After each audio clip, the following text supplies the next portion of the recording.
Today we are going to discuss the worst prisons in New York. The New York State prison system is the largest in the United States. It houses more than 60,000 inmates and employs more than 20,000 people. The prisons are overcrowded and understaffed. The prisons are also underfunded and have a lack of resources to provide for inmates. NYC prisons are also known for slashing incidents. Inmates are not given adequate medical care and mental health treatment, which leads to a higher rate of suicide among inmates. Inmates also have limited access to rehab programs that could help them reintegrate into society after their release from prison. Sullivan County Jail, Monticello, New York. Josh, Sarah, with the highest numbers the Sullivan County Jail has ever seen, both officers and inmates are at their boiling point in a jail that's simply busting at the seams today with nearly 1,000 inmates. Inside the Tri-City's largest jail, those locked up are living in conditions that even the staff admits are dangerous and inhumane. Yeah, this is overcrowded at its max. The jail at its breaking point. Tonight, a plan to make people pay up when they get locked up in Sullivan County. Yes, some Sullivan County commissioners think inmates should have to fork over as much as $1,000 a month to cover the cost of their room and board. We've had as many as 40 inmates in a 16-bed bay. Carswell allowed our cameras inside of the jail Thursday night. We saw inmates with cots on the floor because there aren't enough beds. Sullivan County Jail is located in Monticello, New York. It has seen a lot of changes over the past few years. It is now the largest jail in New York and has 3,300 inmates on any given day. The facility was originally built to house 1,000 inmates, but overcrowding became an issue in the early 2000s. The new management came up with a new plan to build a second facility in order to increase capacity, however it was never built. Attica Prison Complex, Wyoming County, New York. More than 4 decades after the notorious 1971 prison uprising, the upstate New York prison Attica is back in the news this week. 3 guards at Attica Prison have pleaded guilty to brutally beating an inmate, but they themselves will not spend time behind bars. You in the Supermax. Attica is a Supermax New York State Correctional Facility, for those of y'all that didn't know. That is a Supermax. That is a max.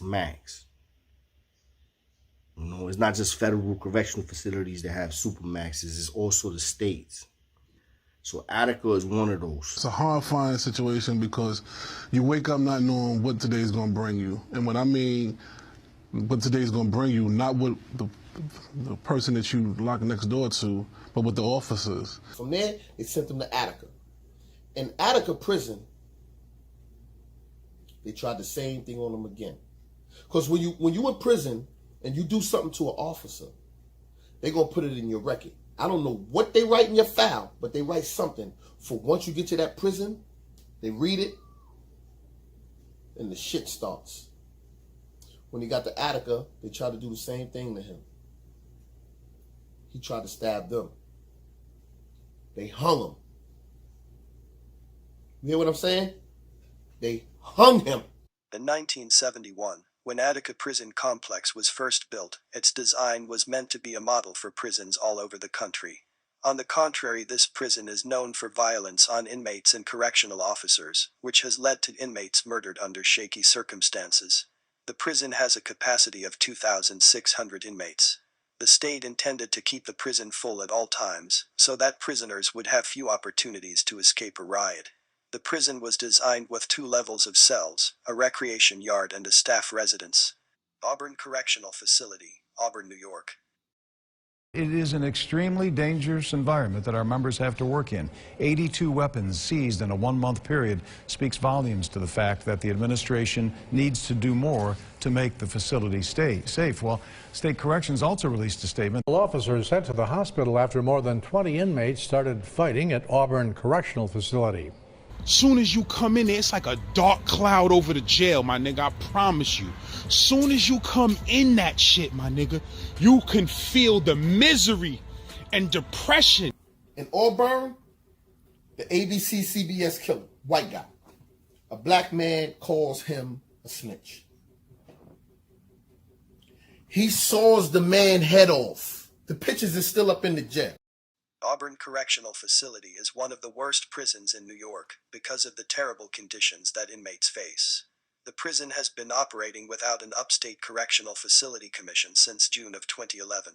This means that Auburn Correctional Facility cannot be closed down, and it also means that the prison's operation will not be overseen by another agency. The lack of oversight has led to increased violence at Auburn. Clinton Correctional Facility, Dannemora, New York.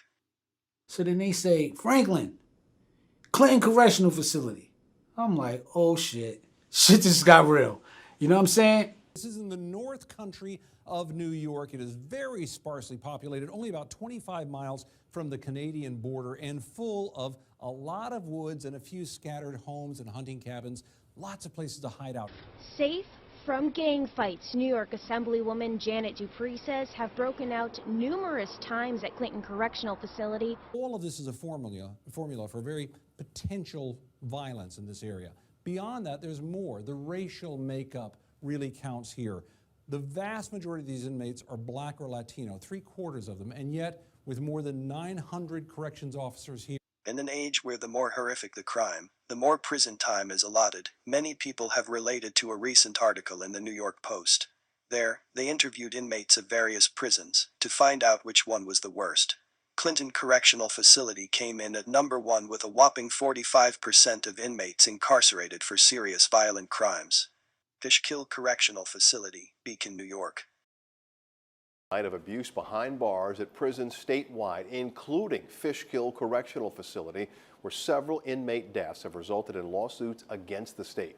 State police are now investigating the death of an inmate at Fishkill Correctional Center.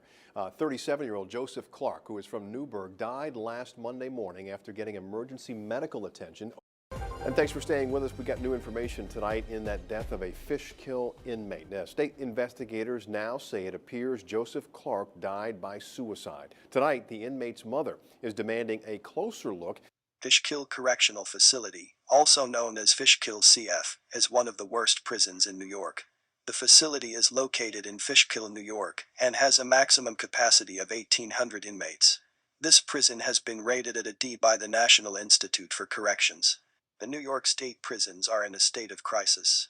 The prison population has increased by more than 50% since 2000, and the number of inmates who are incarcerated for life has increased by more than 400%. The prison system is overcrowded and understaffed, which leads to violence and abuse.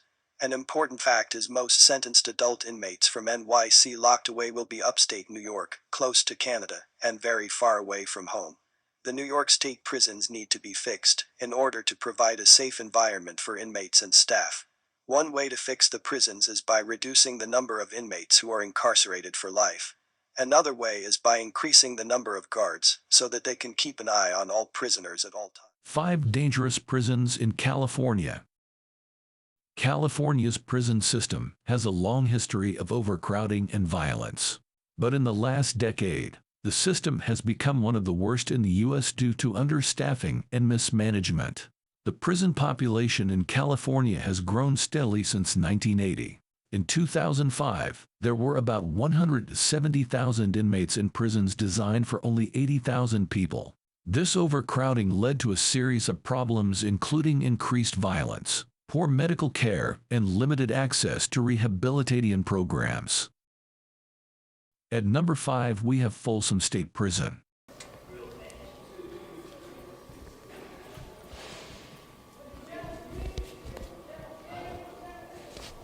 Go, chow time.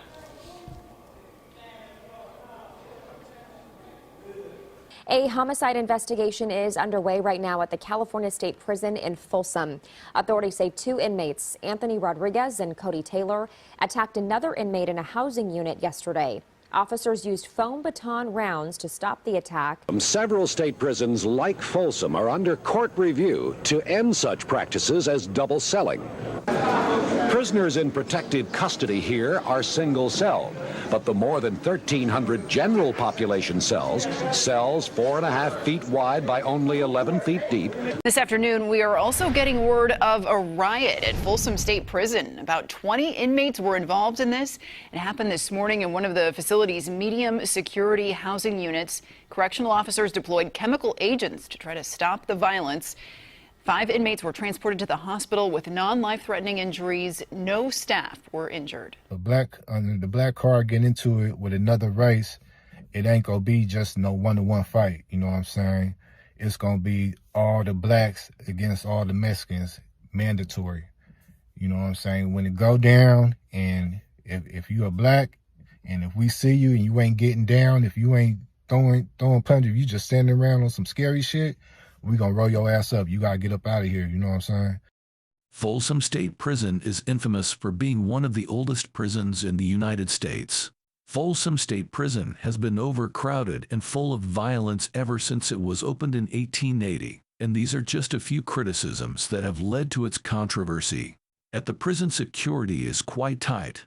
Guards have also been known in this prison to use extreme force to restore order, as they are so sure that nothing else will work. In 2012, there were at least 10 inmates stabbed by other gang members and one was shot dead. This prison is not only overcrowded, but it also lacks supplies, and it seems the prisoners rely on drugs to cope. At number 4, we have Kern Valley State. Brittany Lachey Sampson worked for the California Department of Corrections for about 2.5 years. Now she's facing 3 felony charges and 1 misdemeanor, accusing her of accepting bribes for contraband cell phones and drugs. Today, Kern Valley State Prison shipped out the last of the Norteños, a northern Hispanic prison gang, making today the first day in 4 years the prison has been back to normal. It all started in 2009 when a large riot broke out between the Norteños and Sureños, a southern Hispanic prison gang. The death of an inmate at Kern Valley State Prison is being investigated tonight as a homicide. Officials say 37-year-old Abraham Morales was found unresponsive this morning in the cell he shared with 44-year-old Charles Ramirez during a routine security check. Morales died about an hour later. The coroner's office will perform an autopsy to determine the cause of death. And for the 3rd time this year, officials at Kern Valley State Prison are investigating the death of an inmate as a homicide. Officials there say they responded to an attack on the maximum security recreational yard around 10 o'clock yesterday morning. Prison officials allege that 40-year-old Anthony Ramirez and 35-year-old Michael Caldera killed 31-year-old Sidney Kang with 2 inmate manufactured weapons. Back in April, the California Department of Corrections and Rehabilitation, CDCR, announced a brutal attack on 2 correctional officers at Kern Valley State Prison. A dozen inmates attacked the officers in a dorm. One of those officers, Armando Gallegos, who suffered a broken vertebrae in his back, a broken nose, a concussion, and other injuries to his hand and face. At the time, prison officials said Gallegos would not be able to work for a, quote, extended period of time.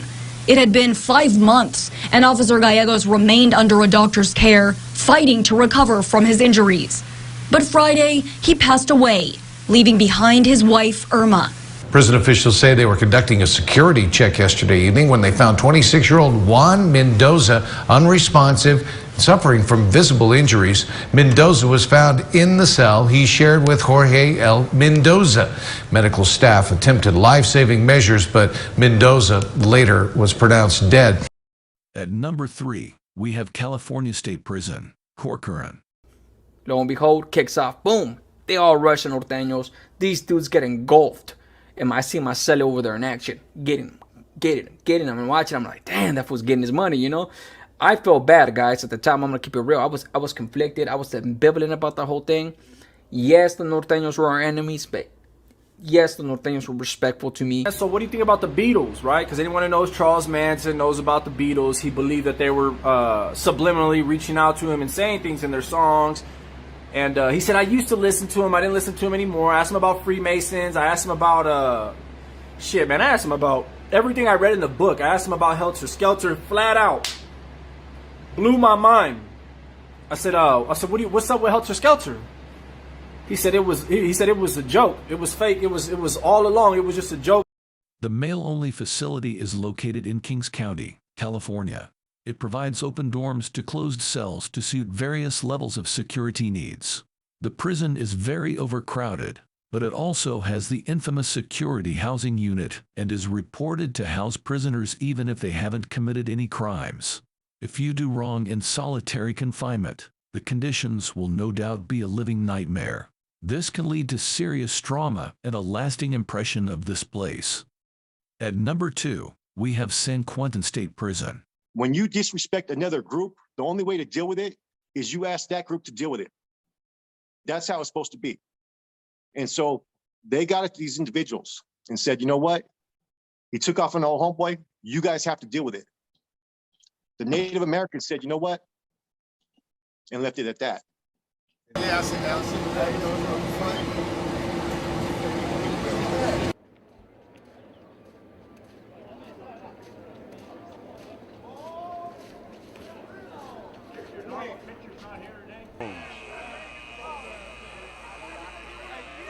Huh? License? Not yet. They gotta come here first.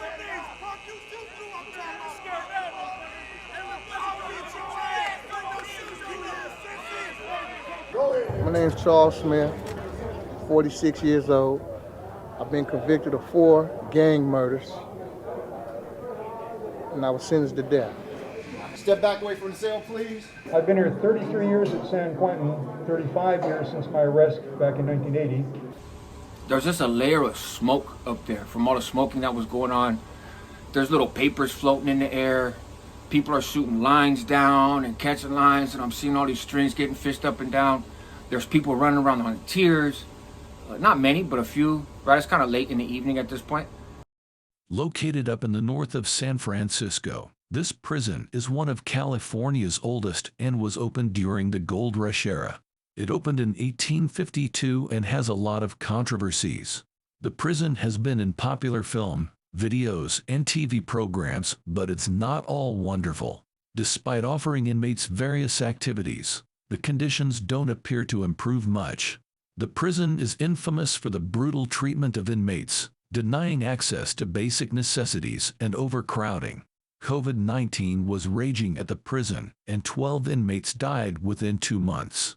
It is reported that inmates, especially the older ones, repeatedly weren't given access to needed medical care. At number 1, we have Pelican Bay State Prison. As soon as I get up there, we on lockdown, the blacks and the South Sider. What happened? The homie from Broadway came up here. They got word, they tried to take off on him in the infirmary or something like that happened before I got there. So when I get there, we on lockdown because of that. Now, that triggered a whole bunch of other events. You know how I go. They try to bring it to the homie from Broadway.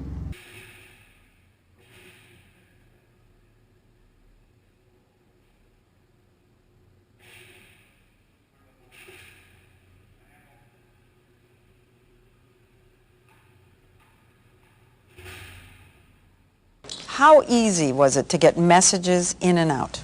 Easy. Real easy. Real easy. These 4 men took the deal. Epi Cortina brutally beat and murdered a fellow gang member. He lived on the shoe for 9 years before he renounced his membership in the Mexican-American gang Nuestra Familia. In the hole, man. How was going to the hole? I mean, the yard.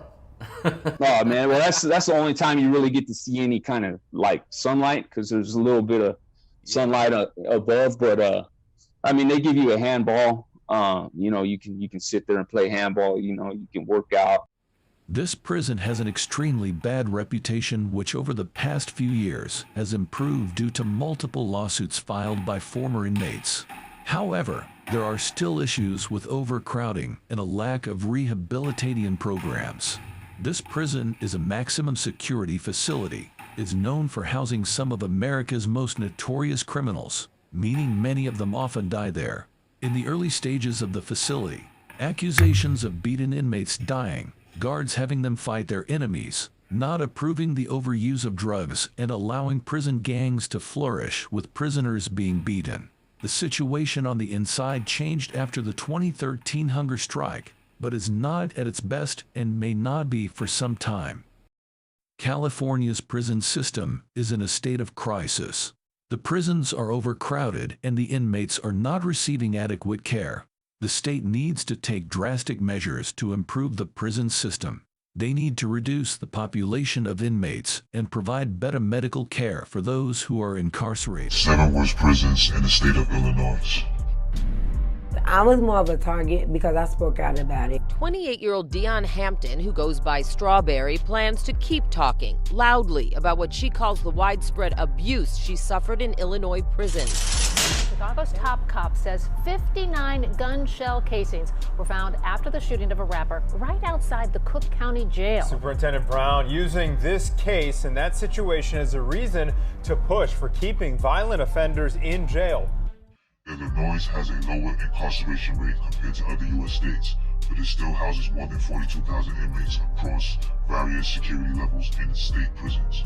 The reason for this high prison population is mainly because the state has been sending people to prison for minor probation and parole violations, which are not actual crimes.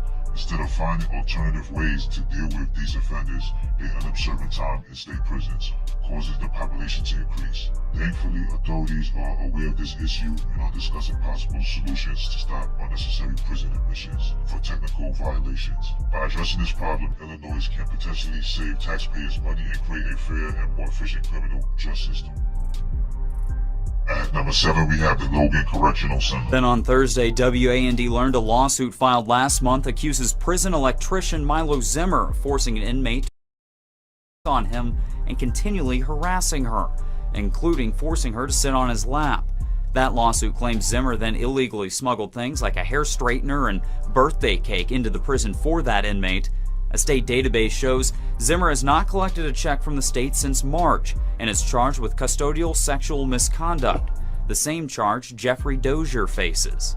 Also charged with custodial sexual misconduct, now former correctional officer Eric Colrus.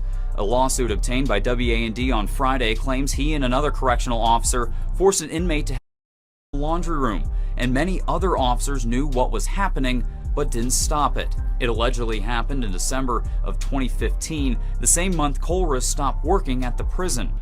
The other officer accused in this case has not been charged and, according to records, still works at the prison. In a second lawsuit obtained by WAND on Friday, claims a counselor at the prison kissed a prisoner after she used his phone to make a court-allowed call to her daughter.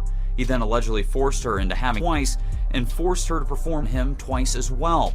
The suit claims he implied more time would be added to her sentence if she told anyone. The counselor has also not been charged, and records show he's still employed at Logan Correctional Center. Stacy, Union President Sean Dawson says an inmate punched a 30-year-old female officer to the ground and continuously stomped on her head before another officer was able to intervene. She was sent to the hospital to look for a dislocated jaw. We're told x-rays came back negative.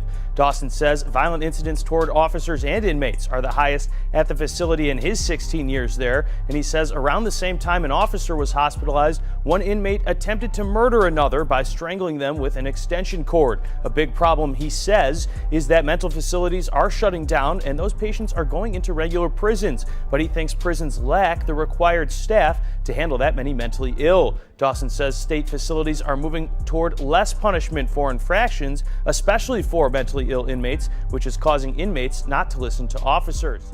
The Logan Correctional Center is a prison in Illinois specifically for women, and it currently holds around more than 2,000 female inmates. However, there have been serious concerns about the condition inside the prison. According to a report from the Department of Justice in 2016, the inmates there are not receiving the things they are supposed to, and their basic rights are not being respected. The cells are dirty and unhygienic, and there have been reports of female inmates being physically harmed by male guards. Even the drinking water is not clean enough. These problems make the prison a very difficult and unacceptable place for its inmates, and significant changes are needed to improve the situation.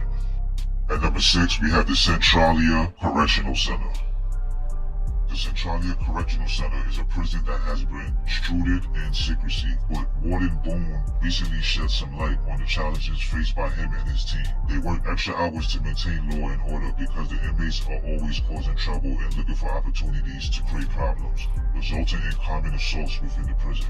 While authorities try to keep an eye on things, former inmates have reported that sometimes even the guards are part of the problem and allow things to become dangerous when they choose to. This makes it a difficult and concerning environment for both the staff and the inmates. At number 5, we have the Illinois River Correctional Center. In Canton, Illinois, there's a medium security state prison that was established in 1989. However, like many other prisons in the state, this one is also dealing with various serious problems. There are not enough staff members, leading to overcrowding and making it difficult to maintain safety. Gang conflicts, drug overdoses, and frequent assaults among inmates are common issues. Unfortunately, the authorities are struggling to provide adequate services and care for the inmates, raising doubts about the prison's mission. Serving time in this facility is likely to be very uncomfortable and challenging for the inmates. At number 4, we have the Pinckneyville Correctional Center. Corrections officers in Pinckneyville, Illinois face federal charges after they were indicted by a grand jury. All 3 are accused of civil rights violations. The Justice Department alleges Cord Williams and Christian Piles beat an inmate who was wearing handcuffs and leg irons. Officials also accuse Williams and Piles of filing a false report. The Justice Department also alleges Mark Maxwell, who was working as the acting lieutenant, did nothing to stop the alleged beating.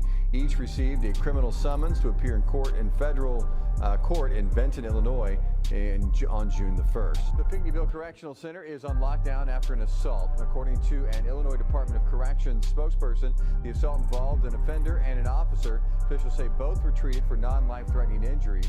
Today's lockdown in Pinckneyville comes a day after an incident prompted a lockdown at the Menard Correctional Center. The Chester facility remains on lockdown. Prison in Pinckneyville, Illinois was opened in 1998 and has several housing units for inmates, along with other essential areas like segregation, administration, and healthcare units. It can hold up to over 2,500 inmates and is classified as a medium security prison. While the authorities are successful in maintaining order and preventing murders in this facility, it has earned a reputation as one of the worst prisons in Illinois due to the poor facilities provided to the inmates, mainly because of overcrowding. The prison is stretched beyond its capacity, leading to a shortage of services and inadequate support for the inmates. At number 3, we have the Dixon Correctional Center. A manhunt is on for this escaped inmate that you see right here by several state law enforcement agencies across Louisiana. The Department of Corrections says 23-year-old Shawilliam Chivas escaped from the Dixon Correctional Institute not far from Baton Rouge on Thanksgiving morning. He was serving time for aggravated second-degree battery and possession of a firearm by a convicted felon. Both sentences were out of Caddo Parish. State corrections officials say Ms. Chandler was put on paid leave, escorted off prison grounds, and surrendered her state-issued car. Authorities say that is standard operating procedure during an investigation, although tonight the I-Team has learned that on that very same day, here at the Sterling, Illinois home listed as Chandler's residence, there was a police raid. This man, 27-year-old Robert Swan, was arrested at the address he also lists as his home. According to Sterling Police, Mr. Swan's arrest followed a 6-month investigation. Tonight, he is charged with 4 counts of pornography and failure to register as a sex offender from a 2009 child porn conviction. The Dixon Prison, which can hold up to over 2,500 adult inmates, was established in 1983 and is categorized as a medium security facility. One of its major challenges is the lack of enough staff members. A report from 2022 revealed that the prison is short of 200 guards, but because it's considered a minimum security prison, this issue has not received enough attention over the years. As a result, the inmates suffer the consequences as their access to free time and educational opportunities are restricted or sometimes even halted due to staff shortages. Moreover, the facilities within the prison are also deteriorating, and if not addressed soon, they could worsen and create further problems for the inmate. At number 2, we got the Menard Correctional Center. We're here at the Menard Correctional Center in Chester, Illinois, a very active scene with not only Illinois Department of Corrections officers, but also Illinois State Police looking into 3 dead people found here. From Bommarito Automotive Skyfox, we could see dozens of correctional officers. I was more of a target because I spoke out about it. 28-year-old Dion Hampton, who goes by Strawberry, plans to keep talking loudly about what she calls the widespread abuse she suffered in Illinois prisons. Basically, we have no rights. We're animals, we're creeps, we're sissies, and abomination to God. And this is according to whom? Administration, directors, wardens, staff. They were targeting her because of her gender identity. Hampton was released from prison Monday after serving 5 years for residential burglary. She spent time at several facilities, including Menard, where Hampton and her attorneys say the abuse due to her gender identity continued. She was sexually abused by both prisoners and staff. She was touched inappropriately, groped by other prisoners and by staff. Meanwhile, the Menard Correctional Center in Chester remains on lockdown this morning after staff members were reportedly assaulted on Sunday. A lockdown means no visitors are allowed at the prison. The incident left several offenders injured. None of the injuries are considered serious. Those inmates have been transferred to other prisons for the time being. Authorities are not saying how many staff members and inmates were involved in the altercation. An investigation continues. The Menard Correctional Center, previously known as Salvin, Illinois Penitentiary, located in Chester, Illinois. It houses adult males in maximum security and high-medium security. The prison's capacity is over 3,800 and unfortunately it has been overcrowded since its establishment. Living conditions in this prison are described as extremely terrible, almost like being in hell. Reports have revealed that the indoor situation is exceptionally bad. Shockingly, the guards themselves have been involved in criminal activities like fights, drug use, and sexual violence. Their behavior contributes to the overall terrible situation within the prison. And number one, we have the Stateville Correctional Center. Stateville Correctional Facility, outside of Chicago, home to some of Illinois' deadliest men. Of the 1,500 inmates, nearly 60% are in for murder. Another 20% are serving time for rape and other violent crimes. Almost everyone here is doing 20 years minimum.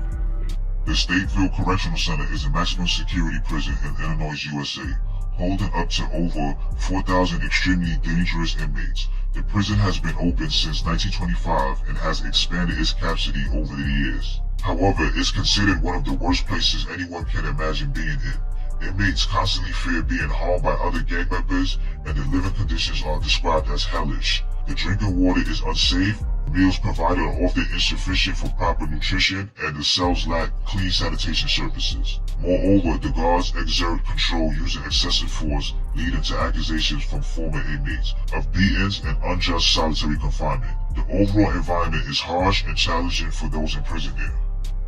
We have Cook County as an honorable mention.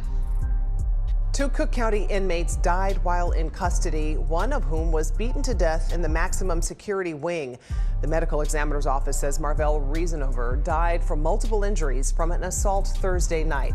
And then on Friday, Melvin Turner was found in his bed. The cause of his death has not been determined. On Saturday evening, just before 9, a man named Lundre Sylvester was leaving the jail. He went by the rap name KTS Dre. He'd just been bailed out, and police say he was ambushed by 2 men who got out of a vehicle near the jail. Sylvester was shot as many as 64 times and pronounced dead at Mount Sinai.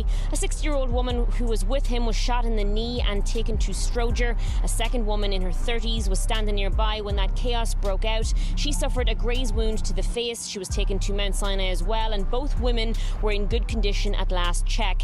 Bullets started flying again, though, outside the jail early this morning, just after midnight. That incident left a 25-year-old man injured. With 2 incidents in as many days, we asked the mayor today if security here needs to be stepped up.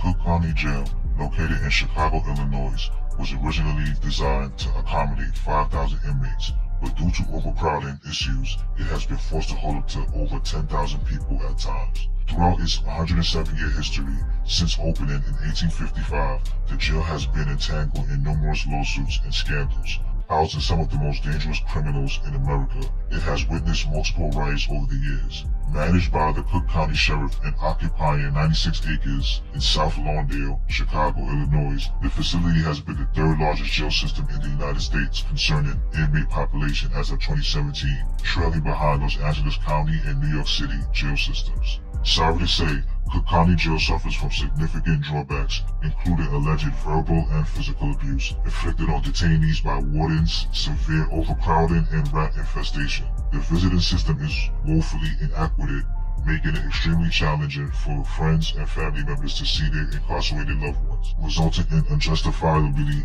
lengthy wait times.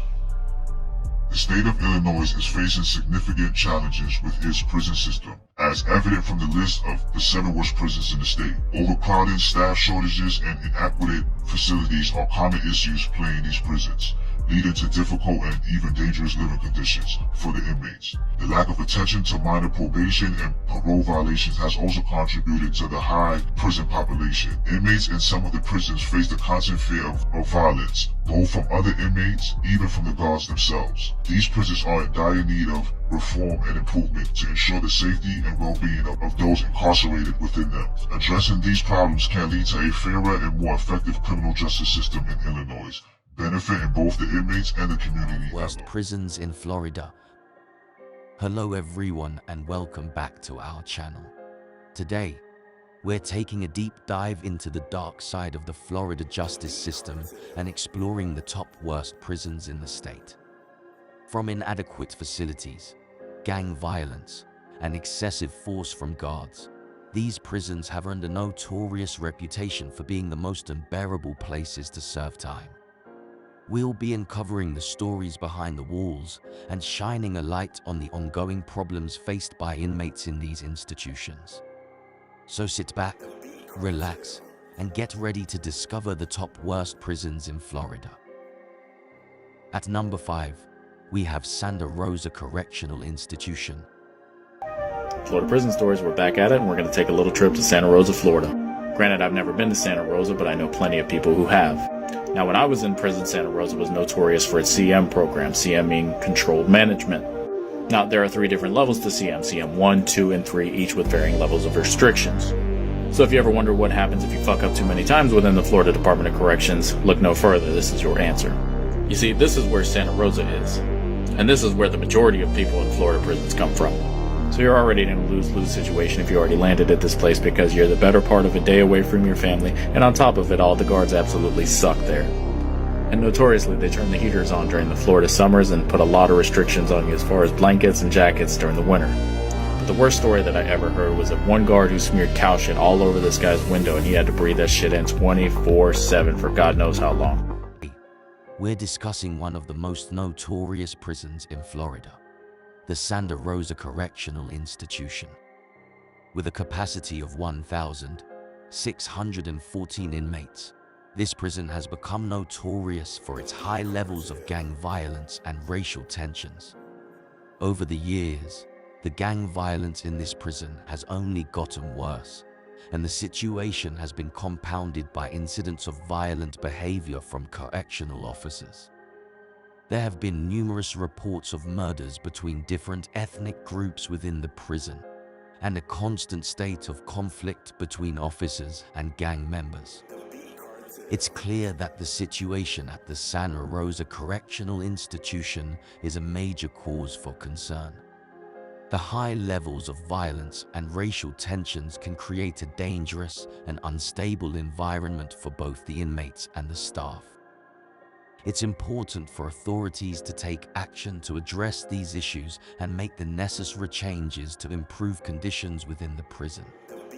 By creating a safer and more stable environment, we can help to reduce the violence and racial tensions that have become so prevalent in the Santa Rosa Correctional Institution. At number 4, we have Columbia Correctional Institution. We spoke with an inmate today who describes what was going on from inside the prison walls. Although they told you guys we was getting hot meals, it took at least a week before we even got a hot meal. That was only Monday through Friday. And we was asking them, like, what's up with the weekend? They said, well, no hot meals on the weekend. And it was hard to get this information out because we couldn't call home. We were scared to write because they open up our mail before it goes out. Even now, speaking out, I'm putting myself at risk. Being cut off from the world like that has never happened. In my 19 years in prison, I have never spent that much time without access to a file or a visit. Now, the DOC did respond to that statement. At number 4, we discuss the Santa Rosa Correctional Institution, one of the worst prisons in Florida. This prison, located just outside of Lake City in northern Florida, opened its doors in 1992 and is designed to hold over 1,427 inmates. Inmates have frequently complained about the inadequate facilities, lack of cleanliness and maintenance, and other hygiene issues within the prison. This has led to an unpleasant and potentially unhealthy environment for those who are incarcerated. Additionally, There have been reports of deaths within the prison, which many believe are linked to gang violence or drug overdoses. Smuggling of drugs into the prison is a serious issue and highlights the need for increased safety measures and a more secure environment. It's important for authorities to regularly inspect prisons and address any issues promptly in order to ensure that they are safe and humane for those who are incarcerated. By working to improve the living conditions and security within the Santa Rosa Correctional Institution, we can help to create a better environment for the inmates and staff alike. That's number 3. We have Dade Correctional Institution. As they search for this man who was in a work-share program because he was nearing the end of his sentence, and he simply walked away. From the air, on the ground, and by bloodhound, an intense search underway for an escaped inmate, 40-year-old Marv Hubert, serving a 20-year sentence for burglary, who walked away from a work program. 4 corrections officers facing the other side of the law accused of beating to death 60-year-old inmate Ronald Ingram at the Dade Correctional Institution. Today, we're discussing another one of the worst prisons in Florida, the Dade Correctional Institution. Located just 40 miles south of central Miami, this prison was opened in 1996 and has been the center of controversy ever since. The Dade Correctional Institution has faced a number of serious issues, including excessive use of force by guards, prison fights, gang violence, and inadequate health facilities. This has led to an environment that is unsafe and potentially inhumane for both inmates and staff. In early 2022, 4 guards were charged with smuggling contraband into the prison and using excessive force, which resulted in 1 death. This is a step in the right direction, but it is clear that much more needs to be done to address the ongoing problems within the Dade Correctional Institution. It's important for authorities to take swift and meaningful action to address the issues within the Dade Correctional Institution. By working to improve the safety and living conditions for both inmates and staff, we can help to create a better environment for all those who are affected by the prison. Number 2, we have Martin Correctional Facility. Florida prisons, and we're back at it. We're going to Martin Correctional Institution, y'all. Now, when I was at Martin CI, it was kind of a love-hate relationship. You loved it and you hated it all at the same time. On the one hand, you'd love it because there's almost anything you want at Martin CI. With a few exceptions, the staff was pretty lenient too when it came down to it. Now, on the flip side of that equation, you probably hated it because the fact of the matter was we were always getting locked down because people were always getting stabbed left and right when I was there. Once the K2 and Spice was invented and introduced to that compound, shit went way downhill. There was also a protective management dorm on the compound separated from everybody else, so whenever they had to move around the compound, they had to lock everybody else down to make sure that they wouldn't get attacked. It's also dirty as shit, but honestly, that's nothing new about Florida prisons. The Martin Correctional Institution was thrust into the spotlight in 2019 after a secret video of the conditions inside the prison was released online. The video was a shock to many, as it showed graphic scenes of violence, drug use, overdoses, and inadequate medical care for inmates. Despite promises of improvement from authorities, it's unclear if real change has been made. This highlights the importance of keeping a close eye on the conditions in our prisons and ensuring the safety and well-being of all those affected by the criminal justice system. At number 1, we have Florida State Prison. When I first got to FSP, they put me in a room that had 2 doors. So they put you in there, they shut the first set, it's actually like a row of bars. They shut the bars, boom. Now, I remember they put me in there too, right? They put you in, they uncuffed me. They said, your ass will not be getting out of here, because this one that they put me in had no windows. It's got 2 sets of doors, so they shut the bars, and then there's an outside door that's solid steel. Basically, there's no getting out of there, period. You got no communication. You're not talking to other people. Built in 1913, the prison was originally known as Florida State Prison and has been known for its terrible reputation. The prison has its own prison farm, where inmates are made to work during their daily routine. While the inmates are paid for their work, many have reported instances of excessive force from guards and brutal treatment to get the work done. Some prisoners have even had to spend time on sick leave due to the beatings they've received. Despite authorities being aware of these issues, not much has changed. Ex-inmates continue to report instances of mistreatment and overpopulation, with some even alleging racist behavior from the guards towards Black African Americans. Top 5 Worst Prisons in Florida, Part 2. In Lowell Correctional Facility, it's legal prostitution. It's like a brothel. It's like a predator's playground. In 2019, the Florida Department of Corrections seized 432 ounces of marijuana, nearly 7,500 cell phones, and enough tobacco to make 1.1 million cigarettes. How does it get there? Sometimes the schemes are elaborate. One former inmate used a drone to drop cell phones into a prison yard. In the middle of a staffing crisis, morale is low because people are forced into overtime hours to cover shifts. As Mike Vasalinda tells us, the age to become a corrections officer just dropped to 18 to bring in more recruits. Hello again and welcome back to our channel. In our previous video, we took a look at some of the most notorious prisons in Florida and uncovered the harsh realities faced by inmates. Today, we're continuing our journey and exploring even more of the worst prisons in the state. From overcrowding to inhumane conditions, these institutions are a clear representation of the ongoing problems in the Florida justice system. So, if you're ready to learn more, join us as we delve into the top worst prisons in Florida Part 2. Number 5, we have Walton Correctional Institution.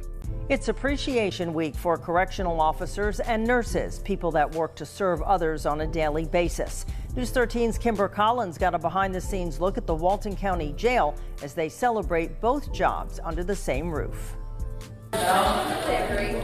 Whether it's protecting inmates or treating them, Walton County staff says the job behind bars is different than what the outside world may think. Today, we will be discussing a prison that has been in the news for all the wrong reasons. The Walton Correctional Institution. Opened in 1990, the Walton Correctional Institution is located in Defuniak Springs, Walton County, Florida, and has a capacity of 1,201 inmates. Despite its relatively small size, the prison has been making headlines for all the wrong reasons. News of prisoners being beaten severely by guards and then denied access to medical care is a common occurrence in this prison. While authorities have fired several guards over the use of excessive force, it appears that it has not been enough to curb the problem. Reports of guards abusing their authority are still a common occurrence. At number 4, we have DeSoto Annex Prison. Tonight, a federal grand jury hands down a 3-count indictment charging a former DeSoto Parish correctional officer with federal civil rights violations. Now, according to the U.S. Attorney's Office, Javarie Pounce, seen here in footage that KSLA News 12 obtained during our special investigation into the mistreatment. County deputies say a woman showed up for a visit at the county jail with her infant grandchild and, get this, more than 100 grams of drugs. Investigators say a canine unit also searched 44-year-old Melissa Webster's car and found more than 680 additional grams of heroin and cocaine placed near a baby's car.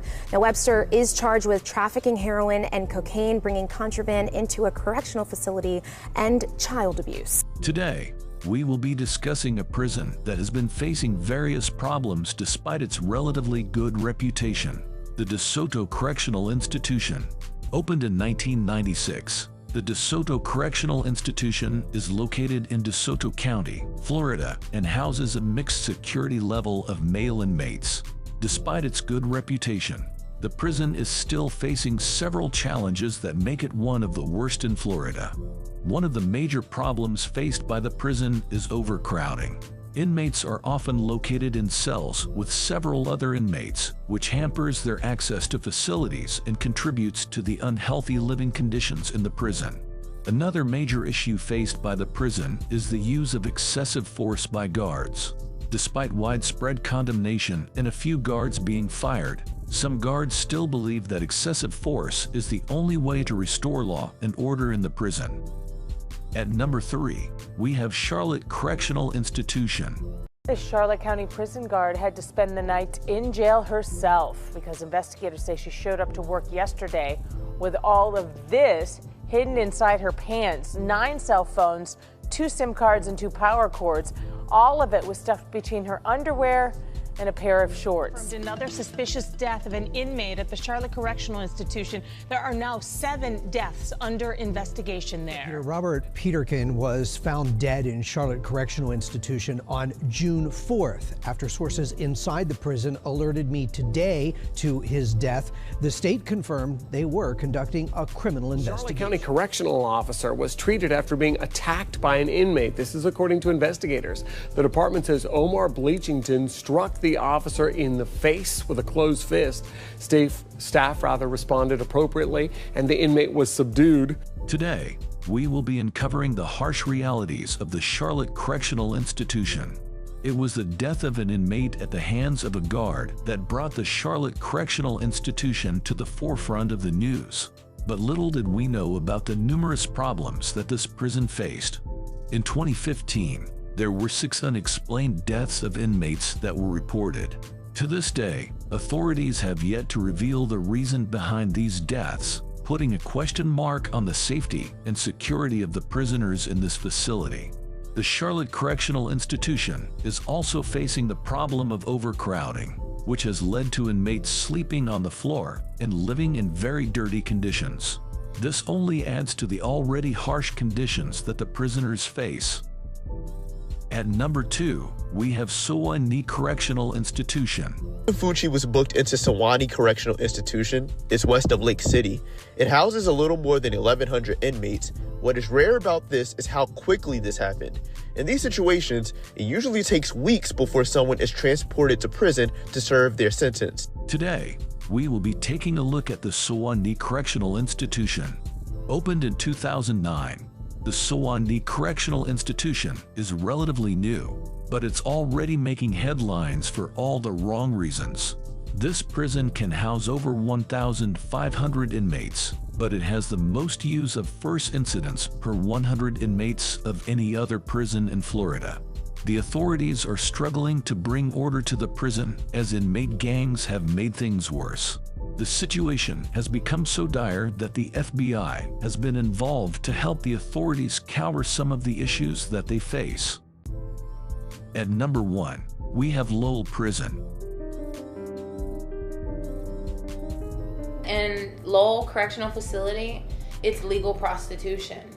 It's like a brothel. It's like a predator's playground. We're prey. It's like a lion with a bunch of gazelles.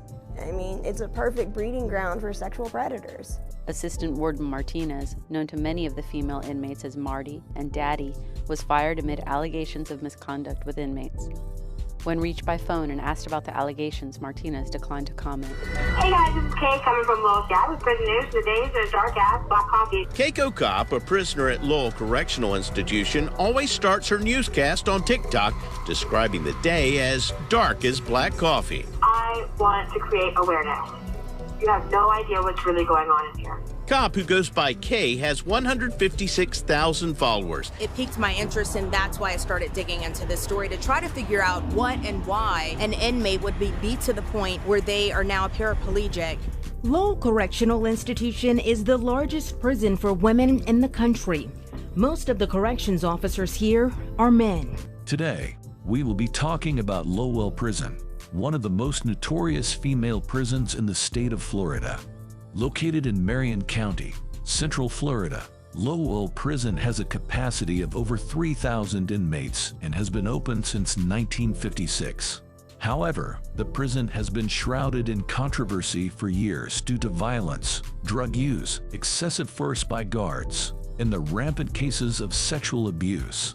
Inmates have reported that sexual abuse is so common in Lowell that the prison is often referred to as a place where rape is legal. These allegations have been substantiated by numerous reports and investigations over the years. In 2020, Lowell Prison was hit by the COVID-19 outbreak, making the already difficult conditions for inmates even worse. This is not the first time the prison has faced a health crisis. In 2004, an outbreak of tuberculosis infected several prisoners, causing widespread concern. In addition to the problems with guard misconduct, the living conditions in the prison have been reported to be unhealthy and unhygienic. This raises serious concerns about the welfare and treatment of the prisoners in the Walton Correctional. 23 people facing indictments accused of using drones to smuggle drugs and other contraband inside multiple Georgia state prisons. Small, compact, and you can find them on Amazon for just a few $100. Federal prosecutors say this group knew that and took advantage. At 11 o'clock, violence in Georgia prisons. Each month, reports surface of inmates being beaten, stabbed, or even killed at the hands of other prisoners. Georgia's prison system has long been under scrutiny due to various issues, including overcrowding, violence, and inadequate living conditions. Several prisons across the state have garnered attention for their troubling history of riots, gang violence, and poor management. From maximum security facilities to medium security prisons, these institutions have faced significant challenges in maintaining order and ensuring the safety of both inmates and staff. In this overview, we examine some of the most notorious prisons in Georgia, including USP Atlanta, Baldwin State Prison, Georgia State Prison in Wrightsville, and others, highlighting the incidents that have contributed to their dangerous reputations. Thank you. Channel 2 investigates possible prison corruption here in Atlanta. Today, whistleblowers testified on Capitol Hill about major security and safety problems at the Atlanta Federal Penitentiary. Well, Linda, some of the testimony here today, you just cannot imagine what staff here were thinking, leaving the doors to the prisons open, hoping stray cats would come in and deal with their rat problem, intentionally damaging the drug screening equipment. The safety lapse is so bad that an internal security audit by the U.S. government said it's a safety danger, not just to people here in the neighborhood, but to people all over the Southeast. USP Atlanta is frequently ranked as one of the most problematic federal prisons in the U.S. The facility, which houses around 2,000 inmates, is notorious for confining inmates in small 56-square-foot isolation cells for extended periods during transfers. One of its most infamous incidents occurred in 1987, when Cuban detainees staged a violent riot, setting fires and causing chaos throughout the prison. Both guards and inmates sustained injuries during the unrest, highlighting severe security and management issues within the facility. Over the years, the prison has gained a reputation for overcrowding, violence, and poor conditions, making it a consistent fixture on lists of the worst penitentiaries in the country. High-profile inmates like Michael Vick, the former NFL quarterback, and Bernard Madoff, the financier convicted of orchestrating one of the largest Ponzi schemes in history, have been housed at USP Atlanta, adding to its notoriety. Covering Ware County, Georgia. Tonight, we're learning more about an incident that took place inside the Ware State Prison. This is near Waycross, that prompted the prison to go into lockdown. According to the Georgia Department of Corrections, 2 staff members and 3 inmates were hurt during the incident.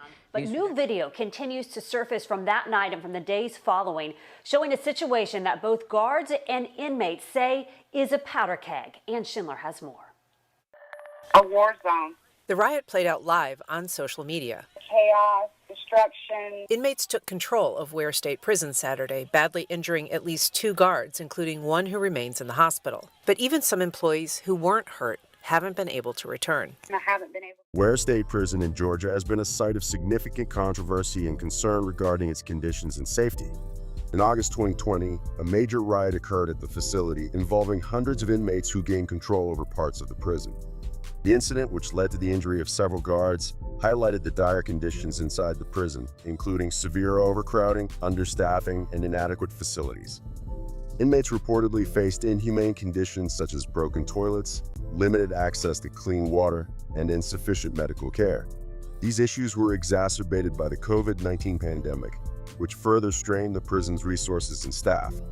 Former correctional officers and human rights organizations have spoken out about the systemic problems at Ware State Prison. They've called attention to poor management, dangerous staffing shortages, and a lack of response to safety concerns raised by staff. The Southern Center for Human Rights even requested federal intervention, describing the situation as a constitutional crisis due to the deteriorating conditions and escalating violence within Georgia's prison system. Although the Georgia Department of Corrections has acknowledged some of these problems, there is still a long way to go in addressing these critical issues. Barksdale says in June 2019, Dunnigan and Butler strangled, stabbed inmate David Wilson, and then set him on fire in his cell. It happened at Baldwin State Prison in Hardwick. According to state prison records, Dunnigan was in prison for an armed robbery. Butler was in jail for several burglaries and false imprisonment. Brad Means, thanks for joining us. As coverage you can count on begins at 6 with the ongoing search for an escaped inmate. Here's what we know so far. Investigators from several agencies are searching for William Knight. He broke out of jail on Monday. The search now focusing in the area of Highway 272 and Indian Trail Road in the eastern part of Washington County, Georgia. Baldwin State Prison, located in Georgia, has a troubling history of violence and misconduct, despite being classified as a medium security facility. With a capacity to hold up to 992 inmates, it has been the site of several violent incidents over the years. Recently, a severe assault left one inmate narrowly escaping serious harm, underscoring ongoing safety concerns within the institution. The prison has also faced significant legal challenges in the past. In 1984, when Baldwin State Prison functioned exclusively as a women's facility, multiple lawsuits were filed by female inmates alleging sexual abuse by prison staff. These accusations led to a series of legal actions that continued through the early 1990s, with nearly 200 women eventually coming forward to report instances of abuse by prison employees. This troubling history reflects deep-rooted issues within the facility, which have persisted even after it transitioned to housing male inmates. Despite not being a maximum security prison, Baldwin has been plagued by serious security concerns and allegations of misconduct, highlighting the need for continued oversight and reform. In the last 4.5 hours or so, the Georgia Department of Corrections says that the prison was put on lockdown, but now that the sun is up, there are family, friends, and loved ones that still feel like they are left with more questions and answers this morning. And here at the Waycross Police Department, they received a lot of calls with those questions, people trying to figure out exactly what happened inside of the Ware State Prison that led to a riot. And I want to show you this video new into our newsroom this morning. You can see what appears to be a pretty sizable fire around the Ware State Prison. We're still working to learn how that started, and we're also working to confirm the authenticity of this video. But Donnie Rowe was convicted yesterday of shooting at officers in Putnam County back in 2017. He allegedly had help from a fellow inmate, Ricky DuBose. After the shooting, the two escaped and led officers on a manhunt across the southeast. Rowe now awaits sentencing, where he's facing the death penalty. DuBose's trial is set to start in May 2020. Georgia State Prison in Wrightsville, Georgia, has a long and complex history marked by both its architectural significance and its troubled past. Opened in 1936 as a modern replacement for convict labor camps, it was built with funding from the Public Works Administration. Initially hailed as a model prison, it quickly became known for its harsh conditions and the violent behavior of its inmate population. The prison's design is notable for its Depression modern style, a stripped-down form of classical architecture intended to reflect strength and order. Despite these intentions, the facility has seen a history of severe incidents, including riots and inmate violence. One of the most notorious events was a riot in 1978, during which multiple inmates were involved in violent outbreaks. Over the years, the prison has housed some of the most dangerous inmates in the state, and its isolated location contributed to its reputation as a harsh and formidable facility. For a time, the prison served as Georgia's main execution site, where executions by electric chair were carried out. Despite being intended as a self-sufficient institution with its own farm and workshops, the prison has faced ongoing challenges with maintaining order and safety. Today, Georgia State Prison remains a maximum security facility for some of the most violent offenders in the state. Efforts to rehabilitate inmates have been overshadowed by its history of violence and strict control measures, making it one of the most infamous prisons in Georgia. Smith State Prison, located in Glenville, Georgia, has gained a reputation for severe conditions and significant safety concerns. The facility has been repeatedly criticized for its handling of gang violence and inmate treatment. In 2011, an inmate's unexplained deletion raised public concern when the Department of Corrections did not provide details beyond stating it wasn't related to a riot. The prison has continued to face issues over the years, including a recent incident in June 2024 when an inmate, Rikers Island, reportedly deleted a contracted food service worker before taking his own life. This incident highlighted ongoing problems with safety and oversight at the facility. In addition to these violent events, the prison has also been linked to a pattern of staff and inmate altercations. In a tragic incident in 2023, Corrections Officer Robert Clark was deleted by an inmate using a homemade weapon. This attack occurred while Clark was escorting 2 prisoners, reflecting the ongoing risks faced by both staff and inmates within the facility. These events have contributed to Smith State Prison being considered one of the more problematic facilities in the Georgia correctional system, emphasizing the urgent need for reforms to improve safety and living conditions. Guards at Hays State Prison in Tryon, Georgia are resigning at a rate not seen since inmates attacked 2 guards 18 months ago. The latest exodus began in June, around the time the Department of Corrections announced that Scott Crickmar would replace Rick Jacobs as warden. We're told there have been questions among guards about whether Crickmar has enough experience for Hays Prison. Walker State, the prison he comes from, is just over half the size of Hays, and the worst offenders aren't even housed there. A former Georgia corrections officer pled guilty to taking money from an inmate to smuggle drugs into Hays State Prison. Investigators say 34-year-old Tiffany Cook was called. Georgia Department of Corrections says an inmate tipped them off. Cook is scheduled to be sentenced December 21st. Matt Uris for CW Atlanta. Hays State Prison has experienced numerous violent incidents in recent years, adding to its reputation as one of Georgia's more dangerous correctional facilities. In June 2023, an inmate was charged with the fatal stabbing of his cellmate, marking another tragic episode in the prison's history of violence. This facility has been plagued by issues such as gang-related activity, contraband, and the use of homemade weapons, contributing to a volatile environment for both inmates and staff. Additionally, Hays State Prison has struggled with overcrowding and inadequate staffing, which has exacerbated security challenges and made it difficult to maintain control over the inmate population. In past years, reports have also highlighted systemic problems, including allegations of corruption among staff and inadequate medical care, further complicating the conditions at the prison. These ongoing challenges at Hays State Prison underscore the need for continued reform and oversight to improve safety and living conditions for those incarcerated there. Addressing these issues is crucial to prevent further harm and to uphold the standards expected of a correctional facility. Georgia's prison system is grappling with serious challenges, including rampant violence, gang activity, overcrowding, and insufficient staffing. The prisons examined, such as USP Atlanta, Ware State Prison, and Smith State Prison, exemplify the difficulties faced by correctional facilities across the state.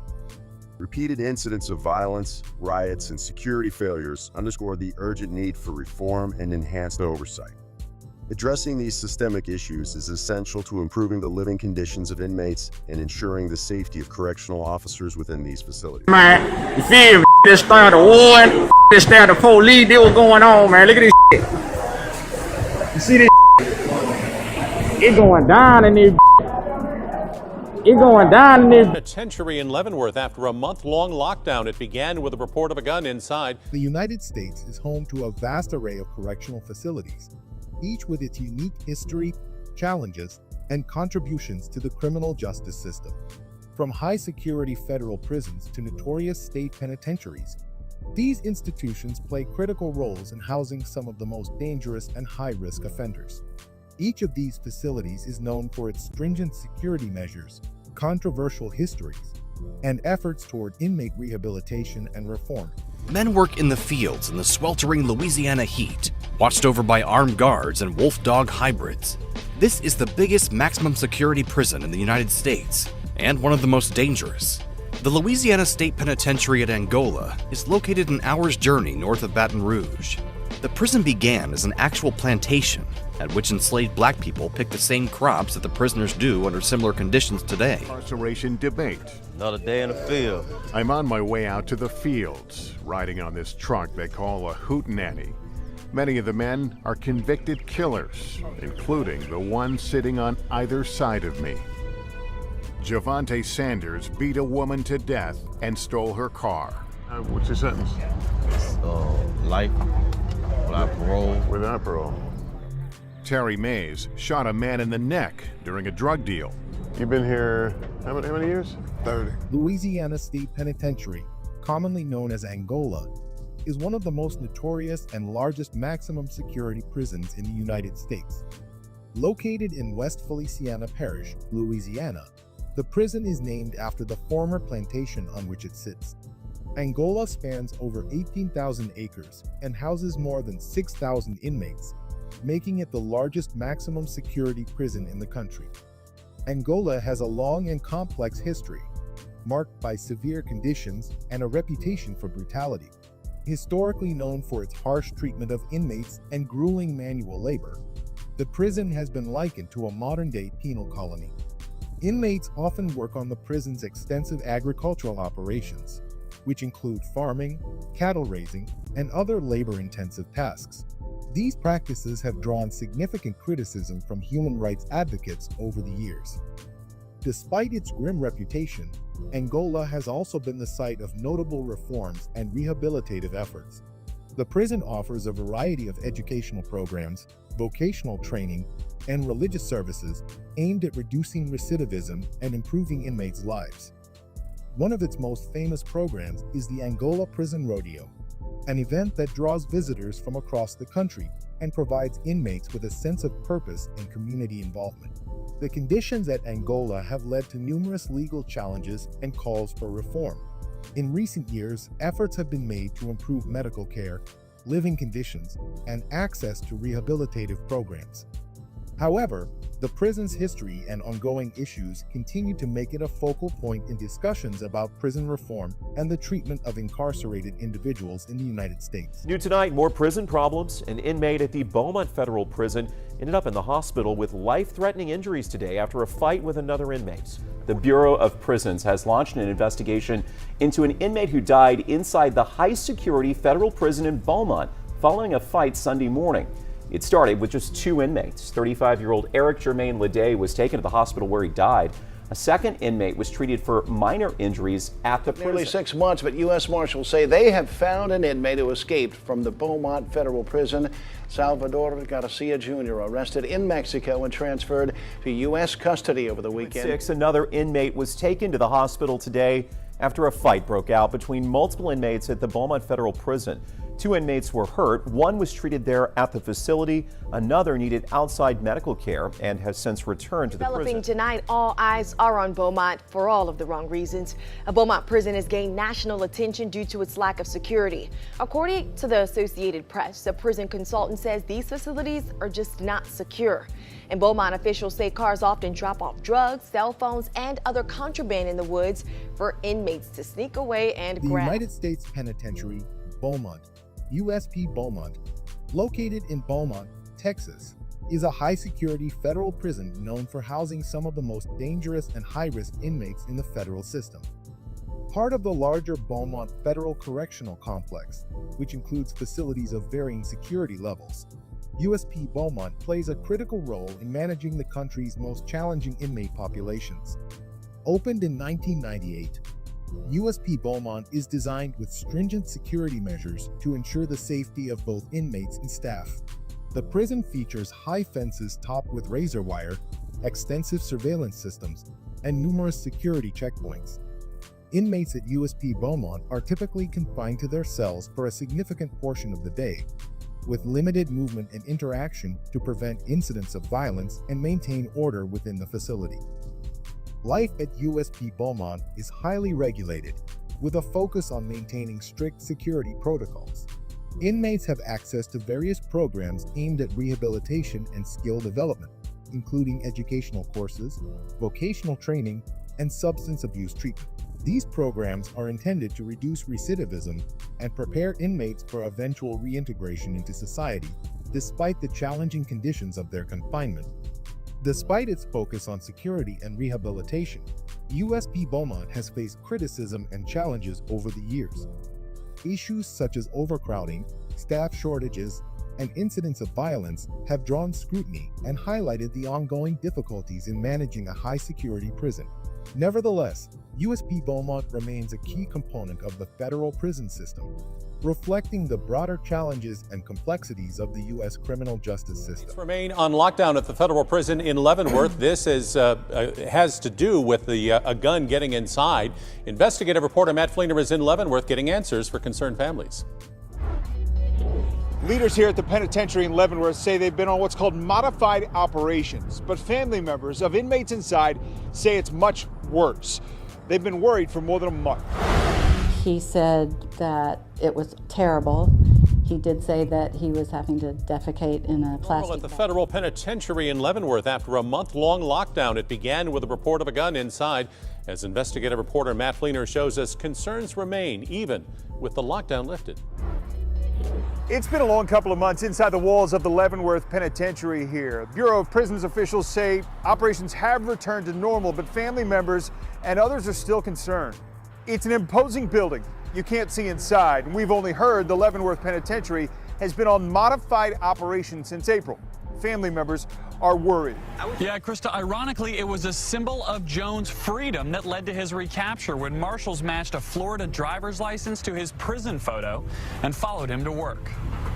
When U.S. Marshals approached James Robert Jones outside his South Florida workplace this morning, he didn't try to run or fight. I knew it would catch up to me one day, he said, as he was arrested 37 years after his escape from prison. Jones was convicted of the murder of a fellow Army private at Fort Dix, New Jersey in 1974 and sentenced to 23 years here, the U.S. Disciplinary Barracks, the military's only maximum security prison, affectionately nicknamed the Castle. In 1977, he staged an escape investigators called very elaborate and disappeared. The United States Penitentiary, Leavenworth, located in Leavenworth, Kansas, is one of the most historic and well-known federal prisons in the United States. Established in 1903, this medium security facility has housed some of the most infamous criminals in American history. Its imposing architecture and extensive history have made it a symbol of the federal prison system.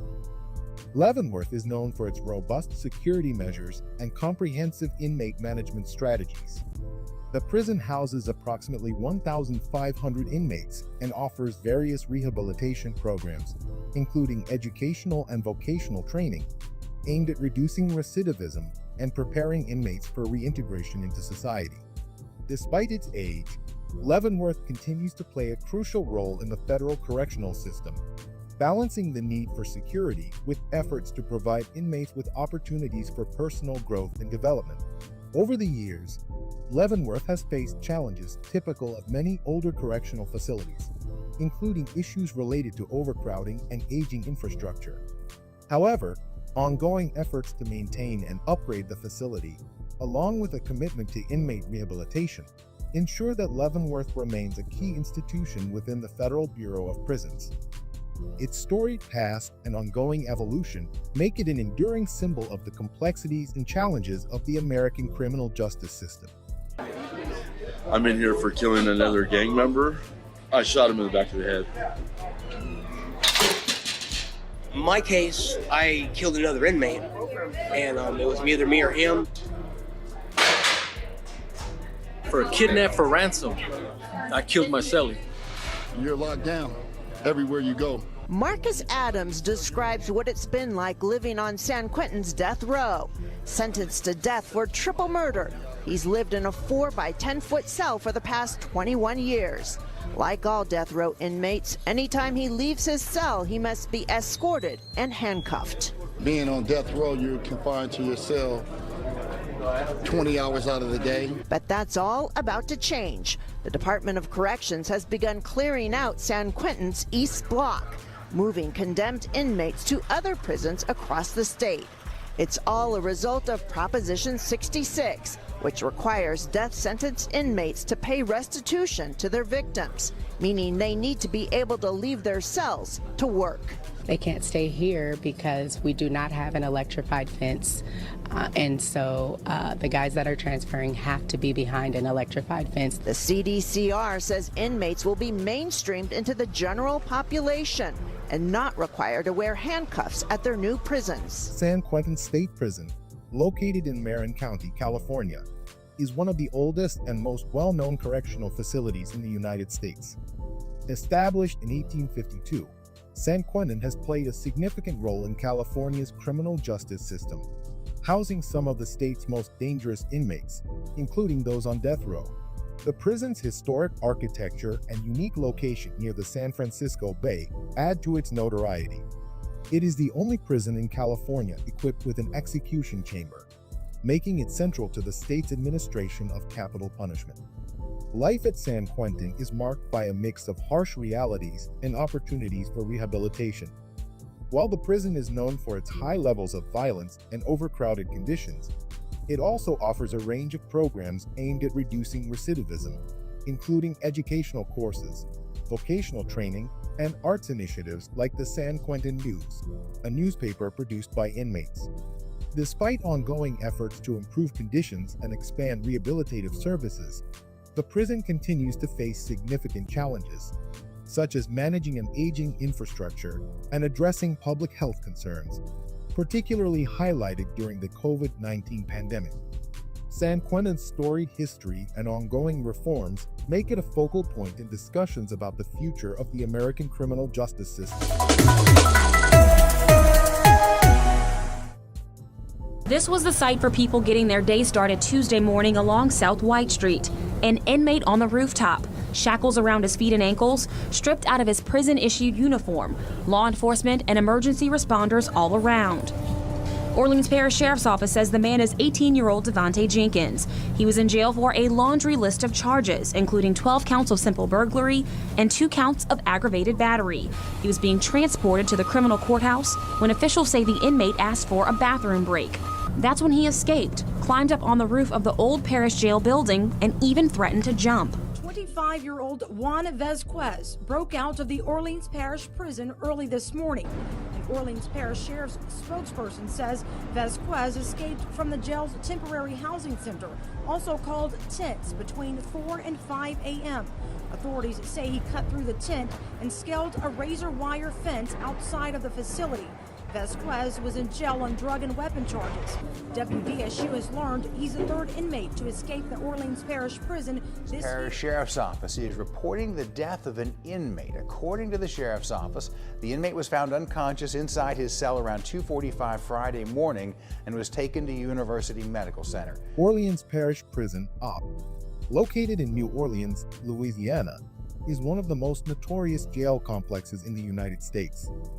Officially named the Orleans Justice Center, OP has a long history of controversy and challenges related to inmate treatment, violence, and systemic issues within the facility. It serves as the primary detention center for Orleans Parish, housing individuals awaiting trial, serving short sentences, or held on various charges. OP has faced significant scrutiny over the years due to its harsh conditions and high levels of violence. The facility has been plagued by overcrowding, inadequate medical care, and insufficient staff, leading to a volatile environment for both inmates and correctional officers. Reports of abuse, neglect, and civil rights violations have prompted numerous lawsuits and federal intervention. In 2013, the U.S. Department of Justice issued a consent decree mandating widespread reforms to address the unconstitutional conditions and improve safety and security within the facility. The conditions at OP have also been exacerbated by the unique challenges posed by New Orleans' geography and climate. The facility has been affected by natural disasters, most notably Hurricane Katrina in 2005, which resulted in severe flooding and chaos as inmates were left in dire conditions without adequate evacuation plans. This event highlighted the critical need for improved emergency preparedness and infrastructure resilience. Efforts to reform OP have included significant changes in leadership, policy, and infrastructure. The construction of a new, modernized jail facility, known as the Orleans Justice Center, aimed to replace the aging and inadequate buildings of OP. This new facility features enhanced security measures, better living conditions, and increased access to medical and mental health services. However, despite these improvements, challenges remain, and ongoing efforts are needed to ensure that the reforms are fully implemented and sustained. Orleans Parish Prison stands as a stark example of the difficulties faced by urban jail systems in the United States, particularly in regions prone to natural disasters and socio-economic challenges. The ongoing efforts to reform OP reflect a broader commitment to improving the criminal justice system and ensuring the humane treatment of all individuals within its care. Freedom, man. You feel me? this start a war and this start the police. They was going on, man. Look at this shit. You see this shit? It going down in this. It going down in this, man. Look at this.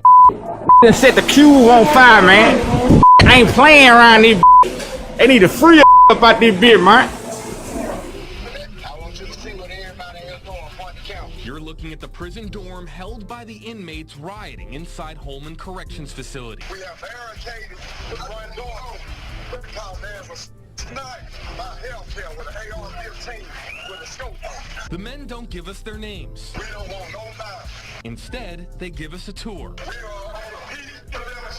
showing us what they call a non-violent protest. It's true, we see a lot of inmates just sitting around, but remember, they have the camera, and they're only showing what they want you to see. We're taken around this barricaded area with a show and tell of their living conditions.